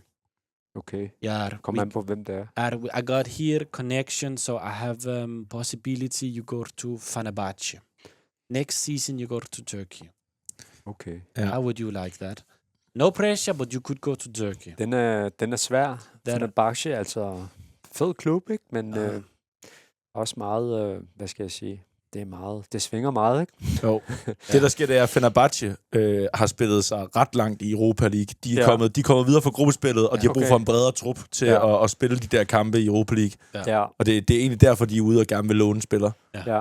Så jeg vil sige, det er i den her sæson 05-06. Hvis du lader dig udleje til Fenerbahce, så kommer du til at få en Europa League-kamp. Ja. Hvis du for dem. Men hvis du bare bliver i Napoli, så i næste sæson, så... Ja, så skal du ligesom, så har du en sæson for at redde en ny kontrakt. Ja, og ellers så kan du ende med at måtte gå gratis. Ja, okay. Og være blevet stemplet lidt som en flop. Ja. Alt imens det her sker, så er hun bare, altså... Luna, hun er bare den nye Madonna dernede. Ja. Hun sidder nede på plazaen hver dag, og hun har fået så mange italienske veninder, som hun bare sidder der og filer de der negle med. Tyrer espresso ned. Kører espressoer og tager deres hunde på sådan nogle klinikker, hvor hundene får ret deres hår og sådan. Ja. Så hun er glad for det. Ja, hun er rigtig. Hun vil, du har hørt, det, jeg hørte dig sige, det er, at hun vil meget gerne ikke til Tyrkiet. Ja. Jeg synes, jeg vil sgu gerne ud og spille europæisk bold. Ja. Det vil jeg gerne. Fenerbahce. Yes, det vil jeg gerne, og nu har vi nyt Italien. Lad os lige se, Luna der. Lad os opleve Istanbul, altså. Det siger du til Luna? Ja. Hun kommer og siger... hendes første reaktion, da du siger det, der spytter hun bare... Jeg skal altså ikke nogen steder. Jeg skal bare ikke nogen steder. Jeg skal ned med Maja Antonella. Vi skal på café i morgen. Det kan jeg slet ikke, siger hun så. Ja. Altså, det vil gå helt galt for mig, skat. Det kan ende med, at jeg lige pludselig bliver udlejet til en kypriotisk klub, ikke? Ja. Skal vi lige se. Hun bliver fjollet. Kypern? Ej, det gider altså mindre, faktisk. Det vil jeg faktisk hellere. Okay, så er der Tyrkiet i stedet for. Og så tager til Tyrkiet. Du får lov at slå den her sæson, hvor du egentlig slår -2. Den får lov at slå om. Så du slår igen med den røde her. Ja. Det var ikke så godt. Du får -1, så det er bedre. Du slutter på 9 i stedet for slutter på 8. Okay. Men vi har lovet dig en Europa League-kamp. Ja. Og holdet er altså i semifinalen i Europa League. Ja. Hvor I skal møde ingen ringere end Atletico Madrid. Wow. Ja, den første kamp, der har I fået 0-0. Ja. I forsvarede jer til den 0-0 på Atletico Madrid stadion. Nu kommer de til Istanbul, og det er en heksekæde. Crank this up, man. Crank that up. De har hentet flere lån, så udover dig, de har lånt til deres Europa League-eventyr, så har de har også lånt, Misio fra Swansea. Okay, ja. Og fucking fræk angriber. Ja. Og så har de lånt Kabay fra Newcastle. Ja. Der er altså nogle rigtige profiler derinde. Ja. Efter 40 minutter, det er virkelig sådan en Diego Simeone-kamp. Du dækker Falcao op på et hjørnespark. Den bliver slået mod Falcao. Jeg vil sige, du skal over 30 for at slå Falcao her i hovedstødsduellen. Ja. Under 30, så scorer han. Elsker hovedstødsdueller. Ja. Du kan også over 50, så laver du saksesparket og sætter en kontra i gang. Ja, det vil se vanvittigt ud. Nej, jeg går efter hovedstødsduellen. Over hovedstødet, yes. Ja. Yes. Over 30. 26.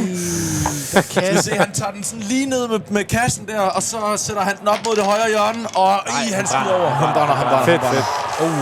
Nå. Lige inden pausen, der har I et kontrangreb. I ellers trykket ret meget ned. Ja. Du bliver spillet, hvor du lige kan løbe den ned der til på baglinjen. Du når den. Lige præcis, du er på kanten af feltet. Du kan enten slå den skråt tilbage til Mitcho, der kommer løbende. Det vil være over 35, og så skal vi se, om Mitcho scorer. Eller, kan du huske det mål, Mike Conn laver i VM?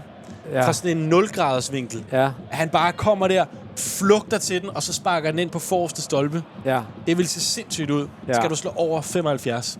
I har ikke haft mange chancer i den her kamp. Atletico, de sidder på det. De kan ikke score på Rysty. 75, siger du? 75.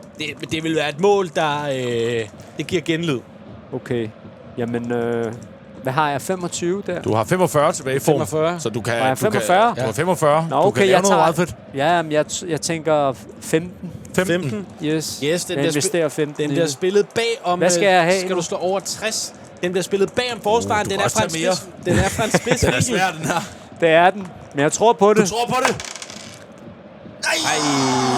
Den bliver bare grebet derinde af Atleticos målmand. Han er sådan, hvad tænker du på? Det er, hvad hedder han, Lopez, som griber den. Han kaster den faktisk ud første gang, ud til Griezmann. Griezmann, han trækker ind i banen. Han er sidste mand. Hvis du kan enten, så kan du lave professionel frispark. Ja, så er det over 30, så får du et gult kort, og så er det det. Du kan også prøve at lave sådan en tackling, hvor du ligesom glider ind foran ham og opsnapper bolden. Ja. Så er det over 60.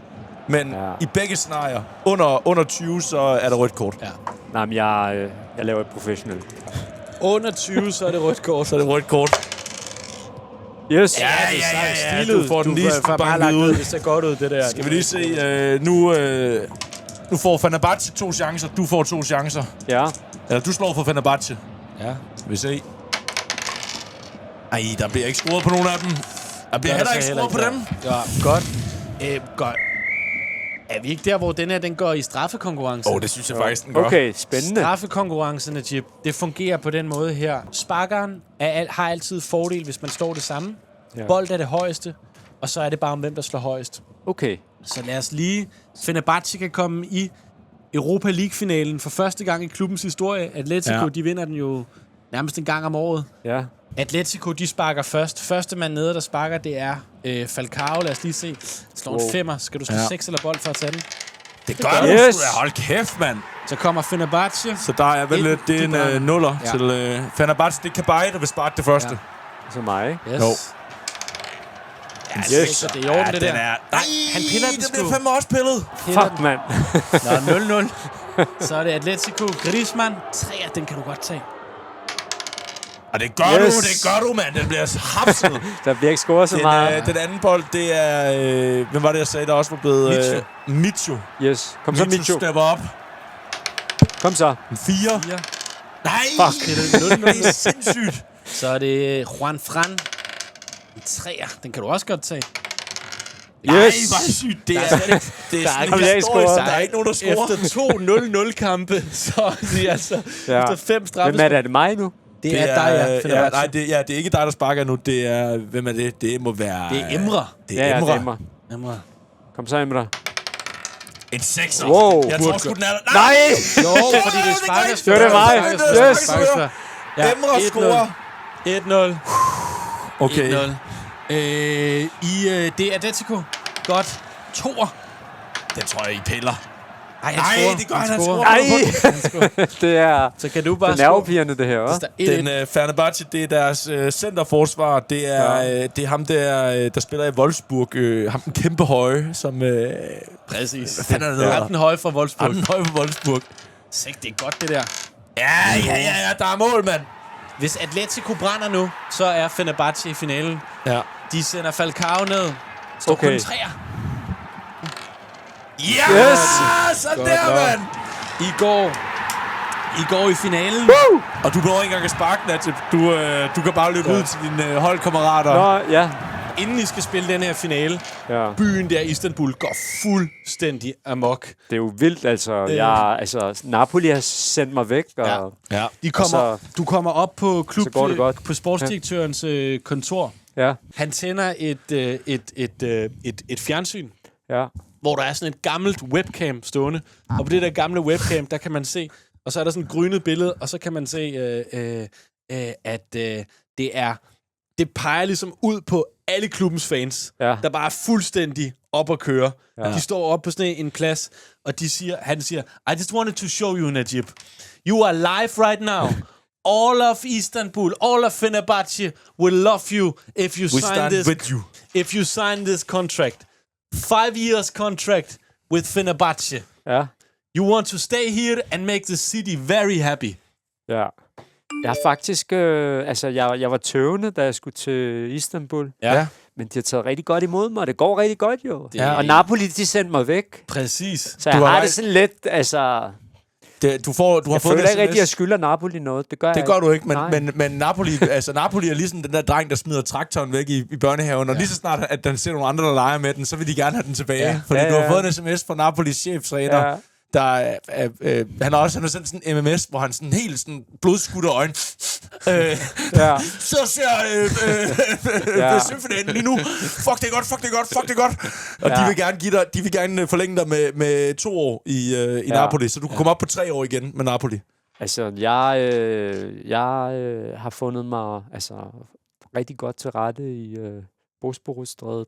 Jeg vil også sige, bliver du i Fenerbahce, så får du +2 i personlig succes. Ja, og lidt ligesom med Ringkøbing også. Altså, jeg er sådan lidt børnefornærmet, ikke? Ja. Jo, du vil fandme ikke. Jeg gider ikke at vende tilbage, når folk, hvis folk ikke vil kæmpe for mig, og ikke kan se potentialet i mig. Ja.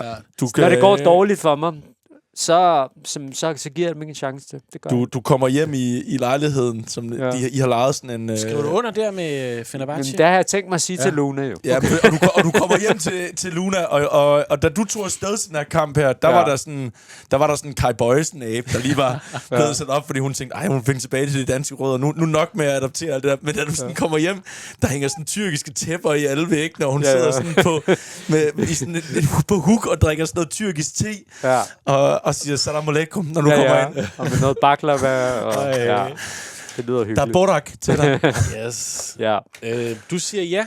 Altså, det er jo fordi, de lader sig rive med. De er fuldstændig. Jeg kan jo se, at Luna elsker Istanbul. Luna fucking elsker, når hun snakker sproget nu. Ja. Du skal lige slå over 1 for... Hun er blevet VIP på de bedste natklubber derovre. Og det hele kører bare. Altså, der er ikke noget. Fuldstændig. Natklubben Infinity, der hun bor hver uge. Ja. Yes. 3 planer. Skal jeg slå? Du skal bare slå over 1 for lægetjekket, for så skriver du under Fenerbahce. Nej! Hvad sker der for de skader? Shit, mand. Ja, det er sgu grimt, det der. Men jeg vil sige, du kan prøve det igen. Over 30 med den her, så snyder du i lægetjekket. Der er altså det er den tyrkiske mafia, den her gang. Der er noget galt med den her krop, det er der bare. Fuck, mand. Ja. Nej, det breaker! Ja, det breaker i hele verden. Ja. Og efter det her, så vil de heller ikke bruge dig til finalen. Okay. Hvor at de vil sådan, fordi du ikke består lægetjekket der, så det er sådan, we can't use you for the final. Shit, I møder i et brag af en kamp, der møder i Shakhtar Donetsk. Ja. Lad os lige se, hvor mange mål de scorer. Shakhtar, de scorer 0. De scorer 0. Er der bold på en af dem her, så scorer Fenerbahce nogle kasser. Ej, de scorer 2. De vinder faktisk 2-0. Du får lov til at... du får lov til at stå og få medalje også. Du får lov til at stå og få medaljen. Du spiller desværre ikke med. No. Men nu skal du hjem til Napoli. Ja. Samtidig med, at der er begyndt at køre nogle rygter om, at Najib Kaya, han snyder altså på vægtskålen, når der skal laves... Han lægger altså en finger på, og lige... Eller der skal laves lægetjek. Der er ikke nogen, der stoler på, at du på et tidspunkt, så er du nede sådan, en fredag aften og blande selv slik sammen med, da du lige hjemme og besøge familien hjemme i Hvidovre, i Avedøre. Ja. Og så da du ligesom sådan putter slikket op på den der måler der, så kigger han der på det. Er det virkelig alt det slik, du har taget? Ja, mit renommé, det er smadret. Da du kommer til klubben der, Napoli, så siger han jeres sportsdirektør, well, Najib, we think it's best you leave, and I've got to be honest, I've been in this situation before, and when I am here, I always do one thing. I sell my player to Rubin Kazan. It's very far away. It's very, very far away in Russia. Are you ready to go to Rubin Kazan? Jeg har lidt stramt med... det har jeg ikke lyst til, faktisk. Jeg ved godt, der er alle de der ting, der foregår i verden, så ingen russiske og israelske klubber. Din telefon ringer. Det stresser ham. Er det Najib Kaya? Hallo? Ja. Ja, goddag, er det Najib Kaya? Ja. Kæft, mand. Det er din gamle kammerat, Don Ø. Ja, okay. Ved du hvad? Jeg bliver reddet. Vi mangler sgu en højre bak i Løverne. Kunne det være dig? Jamen, det vil jeg tage imod med kyshånd. Altså, jeg bliver reddet. Altså, eller det skal man jo ikke sige i en forhandlingssituation. Det var ret dumt. Ja. Bliver du reddet fra hvad? Jeg skal jo spille lidt kostbar, jo. Ja. Ja, det går du så ikke lige nu, kan jeg så hilse at sige. Nej, men må du være, jeg lægger mig fladt ned. Jeg er fuldstændig, altså jeg er så klar til at komme tilbage til København. Ved du hvad, du skal have lov til at komme tilbage til København. København. Jeg vil væk fra Italien, jeg vil væk. Ja, godt. Jamen, du skriver under med FCK så? Ja. FCK vil have dig tilbage. Du får, jamen, du skal selvfølgelig lige bestå et lægetjek, også hos FCK. Ja. Uha. Ja, den er godt. Nej! Fuck!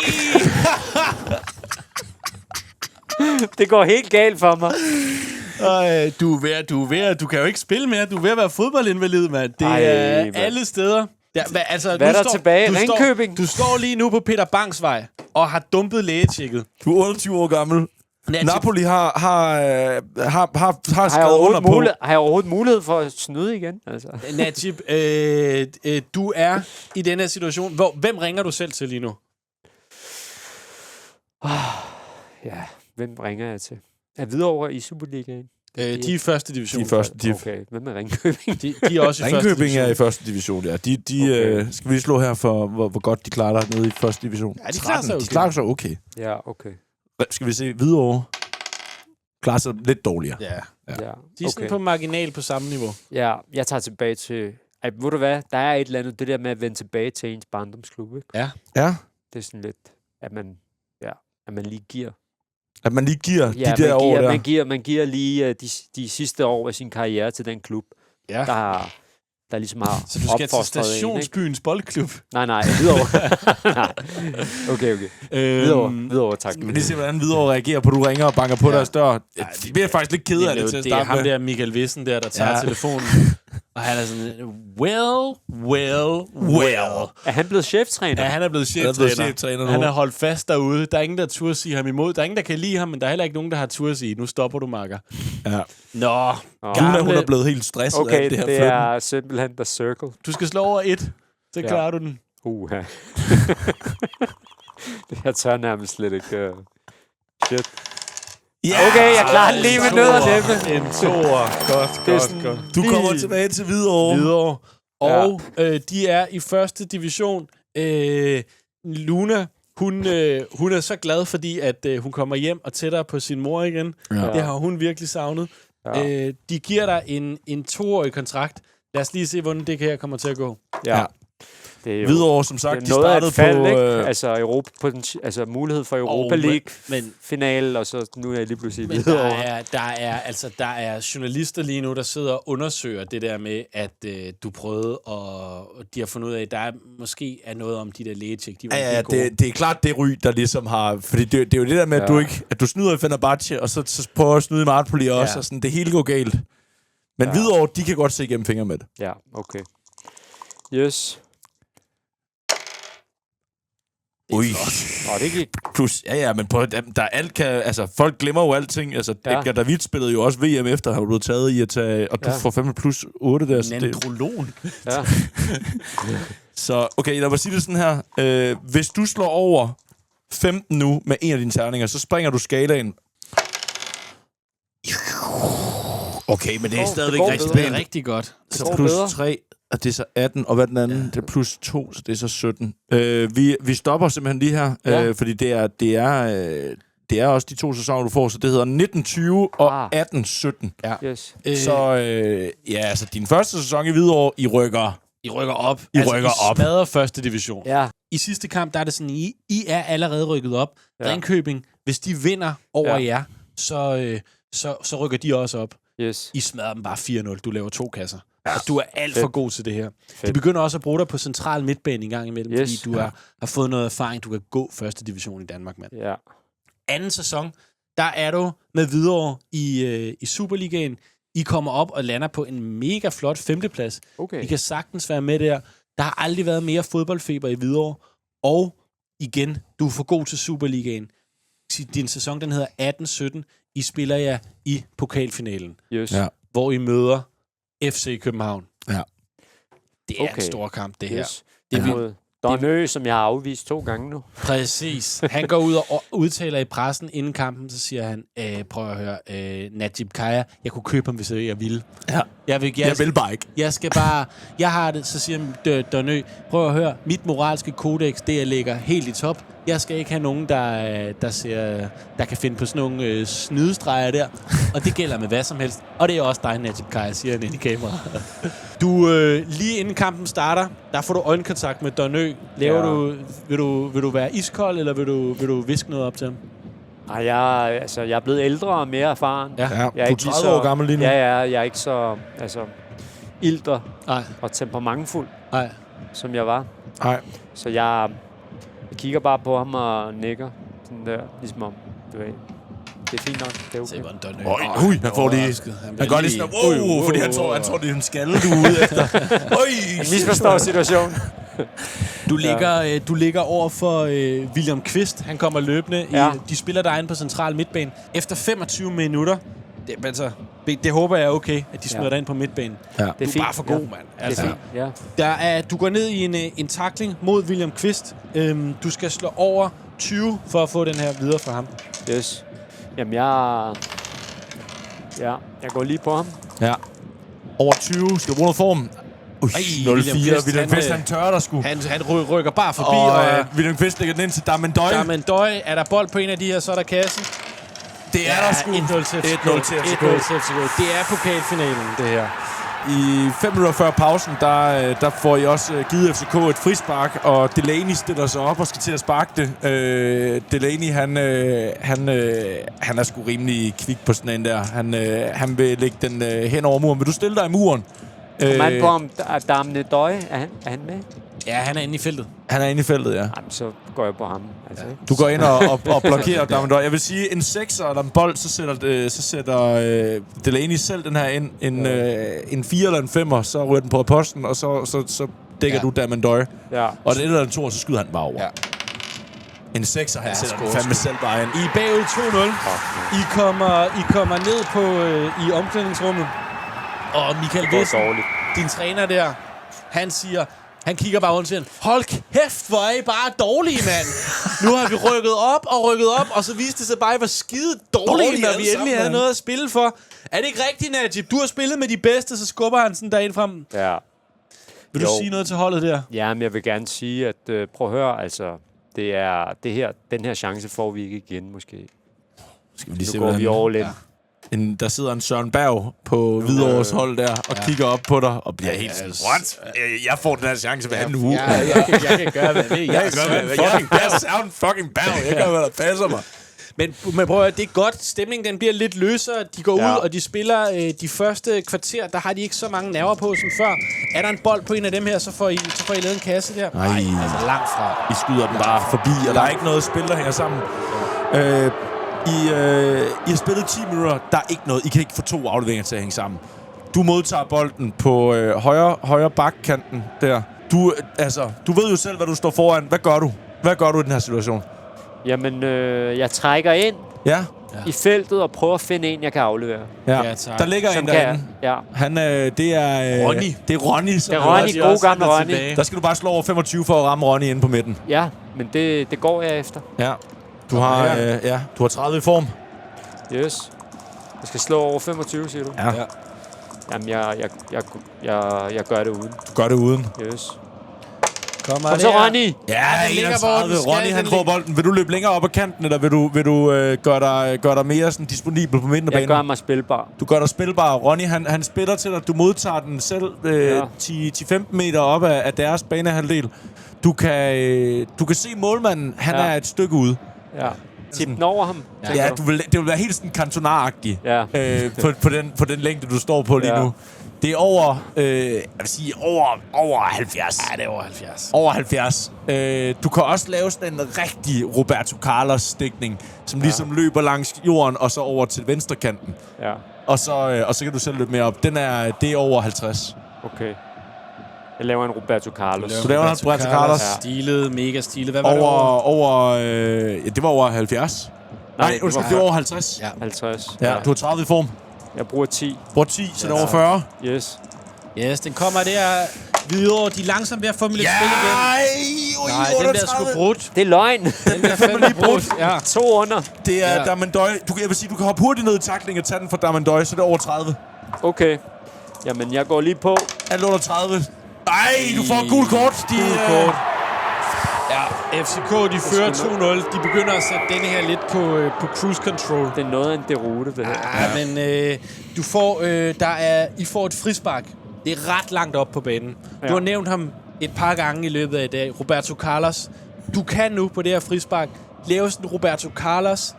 Bank til den med vristen. Den får en flot skrue på. Ja. Så er det over 75. Det er ligesom at lave det mål der, som du lavede i Genua. Ja. Yes. Alternativt til det, så kan du slå et indlæg ind og håbe, at Ronny han får hovedet på. Så er det 40 for, at der overhovedet rammer Ronny. Så ser vi, om han scorer. Ja. Jeg prøver at lægge den til Ronny. Ja. Over 40. Vil du bruge noget form? Hvor meget har jeg tilbage? Du er 20 tilbage. Nej, jeg gør det uden. Gør det uden. Lad os se her. Præcis. Du rammer den snorlige. Yes. Det er bare ikke en 2 eller en 3'er. Ikke en 2 eller en 3, men den her, så er der kasse. Ja. Yes.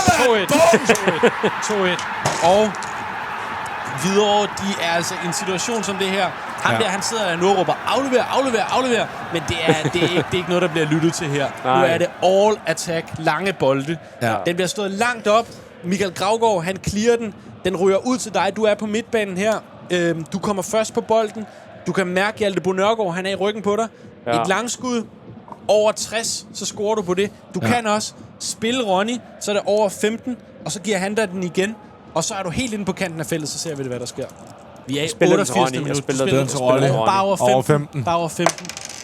Ja, 78. Og Ronny,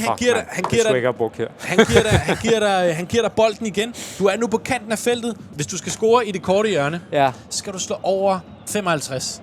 Ja. Men du kan også mærke Hjalte Bo Nørgaard i ryggen på dig. Ja. Du kan prøve at lade dig falde, så er det over 45, så får I straffespark. Jeg prøver at sparke. Du prøver at sparke. 55. 55. Vil du bruge noget form? Jeg har 20. Du har 20. Det er 88. Du bruger 10, så det er 45. Over 45. Den kommer der. Hvidovre, de har været helt døde og begravet i den her kamp. Plus det 82. minut. 8 minutter tilbage. 2-1. Kommer der. FCK er ved at gøre det over 45. 41. Ej, du rammer stolpen. Ronny, han tager bolden. Det er for en spidsvinkel. 6 der bold. Nej, han skyder den over. Nej. I går ind i den ekstra spilletid. Ja. Eller forlænget spilletid. Og FCK er så trælse. De står bare og de har fået den helt op i deres hjørneflag. Du står og presser, sådan skubber på ryggen af Delaney, men han vil bare ikke give den. Du kan give ham sådan et rigtig hårdt puff, hvor du bare skubber han ud over kanten. Ja. Det er under 30, så får de frispark. Ja. Over 30, så får du bolden og kan sætte gang i en absolut sidste. Yes. Jeg går efter den. Men jeg vil sige, under 30, så du får bare en marsordre. Ja. Fordi du laver det peppe, der kommer op i dig igen. Jeg satser hele butikken. Du satser hele butikken? Ja. Over 30. Kom så. Der flyver en ud af 70. Du kører nu. Du har brudt bolden. I har 3 mand inde i feltet. Du kan enten nu prøve at spille den ind til en af dem. Så vil jeg sige, over 35, så får de en stor chance. Du kan også lige prøve at drible Mathias Sanka Jørgensen, og så komme til en god skudsmulighed selv. Så er det over 25 for at drible Sanka, og så for at sparke den ind derfra 50. Hvis du bruger noget form på en af de her to, så ryger den videre på dem begge to. Nå, så kan jeg bruge den på dem begge? Ja, altså hvis du bruger... bruger... nogen begge. Okay. Men er jeg så ikke helt færdig, så? Så er du ved at være der. Okay, jamen det gør jeg. Det gør du? Jeg bruger 5. Du bruger 5. Godt, så er der over 20 og 45. Kaja, han har brugt den der. Han kører ind. Se, 50. Ja, 52. Så er du forbi Sanka, så er du pludselig ved en skudmulighed.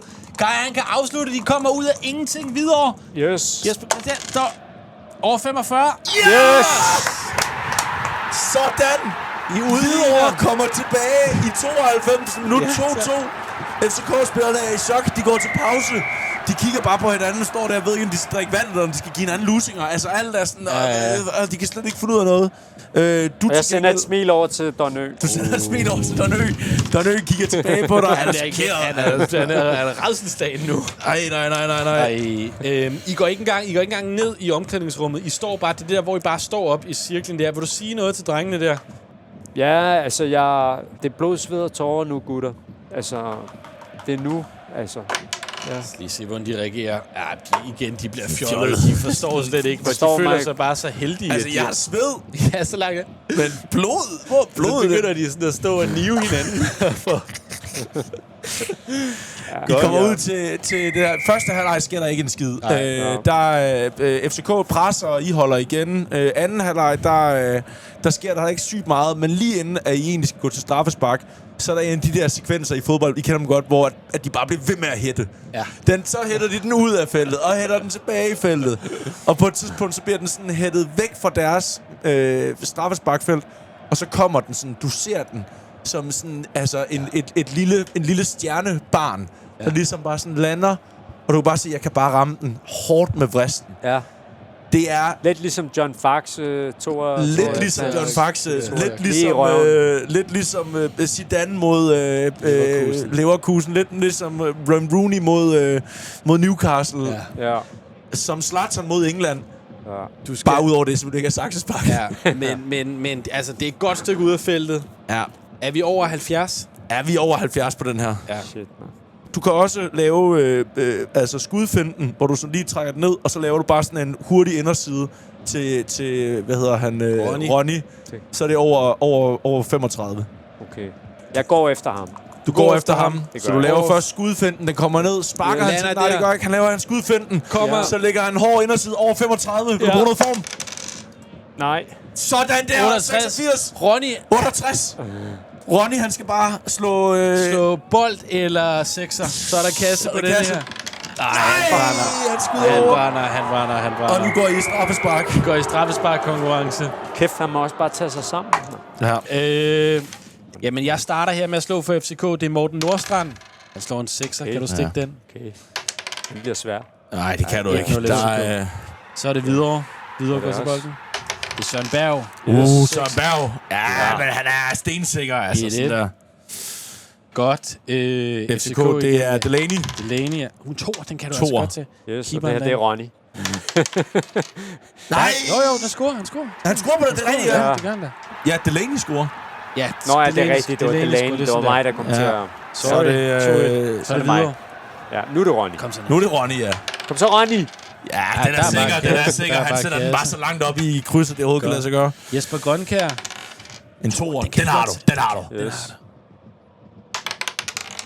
Ja, mand. Sådan der. Hvidovre nærmer sig. Hvad var det? Det var Brandt FCK. Det var Brandt FCK, ja. Så sparker Hvidovre. Ja. Det er Michael Mannicke, han er vendt tilbage til Hvidovre. Ja. Kæmpe tårn, I har op foran. Yes. Den er sikker. Bum. Ja, den er jo stålet videre. Okay, lad os lige lille recap her. Ja, I har sparket 3 spark hver. FCK har scoret på 2 af dem. I har scoret på alle jeres. Ja, der er 2 spark tilbage til hver. Nu er det en Niklas Jensen. Ja, han scorer stensikkert. Den sidder bare rigtig godt. Så er det en fra det er Martin Johansen. Han er også vendt tilbage til Vestegnen. Det er de gamle Hvidovre-spillere, ikke? De er vendt tilbage. Martin Johansen. Godt. Du sparker, Najib. Du sparker den for Martin. Eller han har kun spillet Rosenhøj. Ja, men det er Hvidovre. Han er flyttet tilbage. Han var velkommen. Ja. En 4. Han misser fandme. Så er det FCK, det er... Der står vi lige, eller? Lige 3-3. Det er Cornelius. En røvung Cornelius. En røvung Cornelius kommer her. 5'er. Den kan du godt tage. Den kan du godt tage. Det gør du ikke. Ej! Nu skal du score for at holde videre. Det er mig selv, der skal sparke. Najib Khaja. Najib Khaja går til bolden. Kom så, Najib. Kom så! Ja! Det er sikkert, mand. Koldt, mand. Hvor er det godt sparket. Så går vi ind i de ekstra spark her. Det er 1 mod 1, og Flemming Østergaard, han er virkelig sådan, prøv her, i bonderøv fra Hvidovre, mand. I kan ikke en skid. Det er først, er det Gravgaard. En 6'er. Du har den. Du skal bare en bold. Ej, han scorer. Så er det Hvidovre. Det er Michael Johansen. Den anden Brormand. Han skal score nu. Det er en 6'er. Skal en bold på her. En 2'er, den er fandme hjemme. Det er et maraton, det her, mand. Okay, så er det Lars FCK, der er det Lars Jacobsen, ja. En 6'er. Du skal slå en bold, hvis du skal redde det der. Det kan du godt. Nej, det gør du ikke. Så det, I har sådan en ung brasiliansk spiller, som egentlig bare har været sådan en, der har hjulpet med at fiske. Kom så. I sender en ung brasilianer dernede. Okay. Ja, det er nok der skal bare stå 2. Alt andet end 2, så vinder FC. Det gør de sgu. Ja, FCK, de river den hjem. Men prøv at høre. Najib, I får sølvmedaljer med Hvidovre her. Det havde været sjovt at vinde. Du vandt til gengæld Europa League. Ja. Og, godt nok på bænken, men det er okay. Ja, kontrakt løber ud med Hvidovre, og du har 5 tilbage i form. Altså, Ja. Jeg vil sige, du kan bruge de sidste 5 i form her på, at dig og Luna, I får en skøn forlænget weekend i Aalborg. i Aalborg. Ja, det har jeg lovet hende jo. Det har Det du har lovet hun, hende. og den har trukket renter. Ja, Men det er det. hvis du bruger de sidste 5 i form, så går alt op i en højere enhed der. Ja. I kommer i gaden, og I kommer på Aalborg Ja. Teater, og altså Aalborg ser ud, som det aldrig har set ud før. Går en Ja. tur ved siden af, den der store kanal. Præcis. Det er meget hyggeligt. Der er Det er utrolig super hyggeligt i hyggeligt. Aalborg. Det er også sådan, det er meget lækkert, det der street food sted. Jamen, det er det. det er der, du tegner det. Ja. Jamen, hvorfor ikke? Ja. Hvorfor Ja, ikke, mand? hvorfor ikke? Og Ja. Luna, hun bliver så glad for den tur der. Ja. Hun bliver så glad, at Ja. hun siger, vi har været hele verden rundt der. Men, altså, Ja. Aalborg, det er sgu det skønneste. Det er, Ja. det er sgu det skønneste. Ja. Najib, skal vi løbe igennem din karriere? Det kan vi godt. Du starter som ungdomsspiller i Hvidovre med at imponere så meget i en træningskamp mod Lyngby, at du kommer til Ringkøbing, hvor du på rekordtid bliver en af byens sønner. Ja. Du fører dem op i Superligaen og gør det så godt, at du kommer med på U21-landsholdet. Der spiller du rigtig fint i en ungdomslandskamp mod Italien. Så fint, at der er en talentspejder fra Genua, der har set dig. De hiver dig til Italien. I elsker livet i Italien. I vinder sølv i Coppa Italia. Det er flot. Ja, og du er også med til at rykke op. Du bliver kaptajn. Du bliver købt til Napoli. Der bliver du desværre skadet, og der er også lidt med lægetjekket der. Måske er der blevet fiflet lidt. Det kan mærkes. Så du kan ikke slå Dani Alves af holdet. Men efter et par år, så bliver du udlejet til Fenerbahce, hvor du er med til at rykke i Europa League-finalen. Du vinder semifinalen, som gør, at de andre kan komme i finalen. Præcis. Desværre, så vil de ikke bruge dig i finalen, fordi du dumper endnu et lægetjek, og det er meget suspekt, at de prøver at tvinge dig til at bestå den. Efter det, hvor du har fået din Europa League-medalje, så er der ingen, der vil røre dig med en ildtang, undtagen dine gamle venner fra Hvidovre. Ja. Du tropper op der, fører dem tilbage i Superligaen, og fører dem også hele vejen i pokalfinalen, hvor du kæmper, så blodet sprøjter. Ja. Det er ikke nok til at vinde i taber. Jeg synes, det er en flot karriere. Ja, det synes jeg også. Ja, det er fint. Ja. Du har vundet Europa League, du har rykket op, du har fået nogle sølvmedaljer, det er også flot. Jeg er tilfreds. Det kostede mig bare lidt, det der med, altså, jeg ville ikke til Kazan på grund af boykot og sådan noget. Det kostede mig lige. Ja. Men efter, jeg vil sige, i det store sådan, moralske vægtspil, der synes jeg, det vægter højere, end at du en gang filmede. Jeg synes, ja, præcis.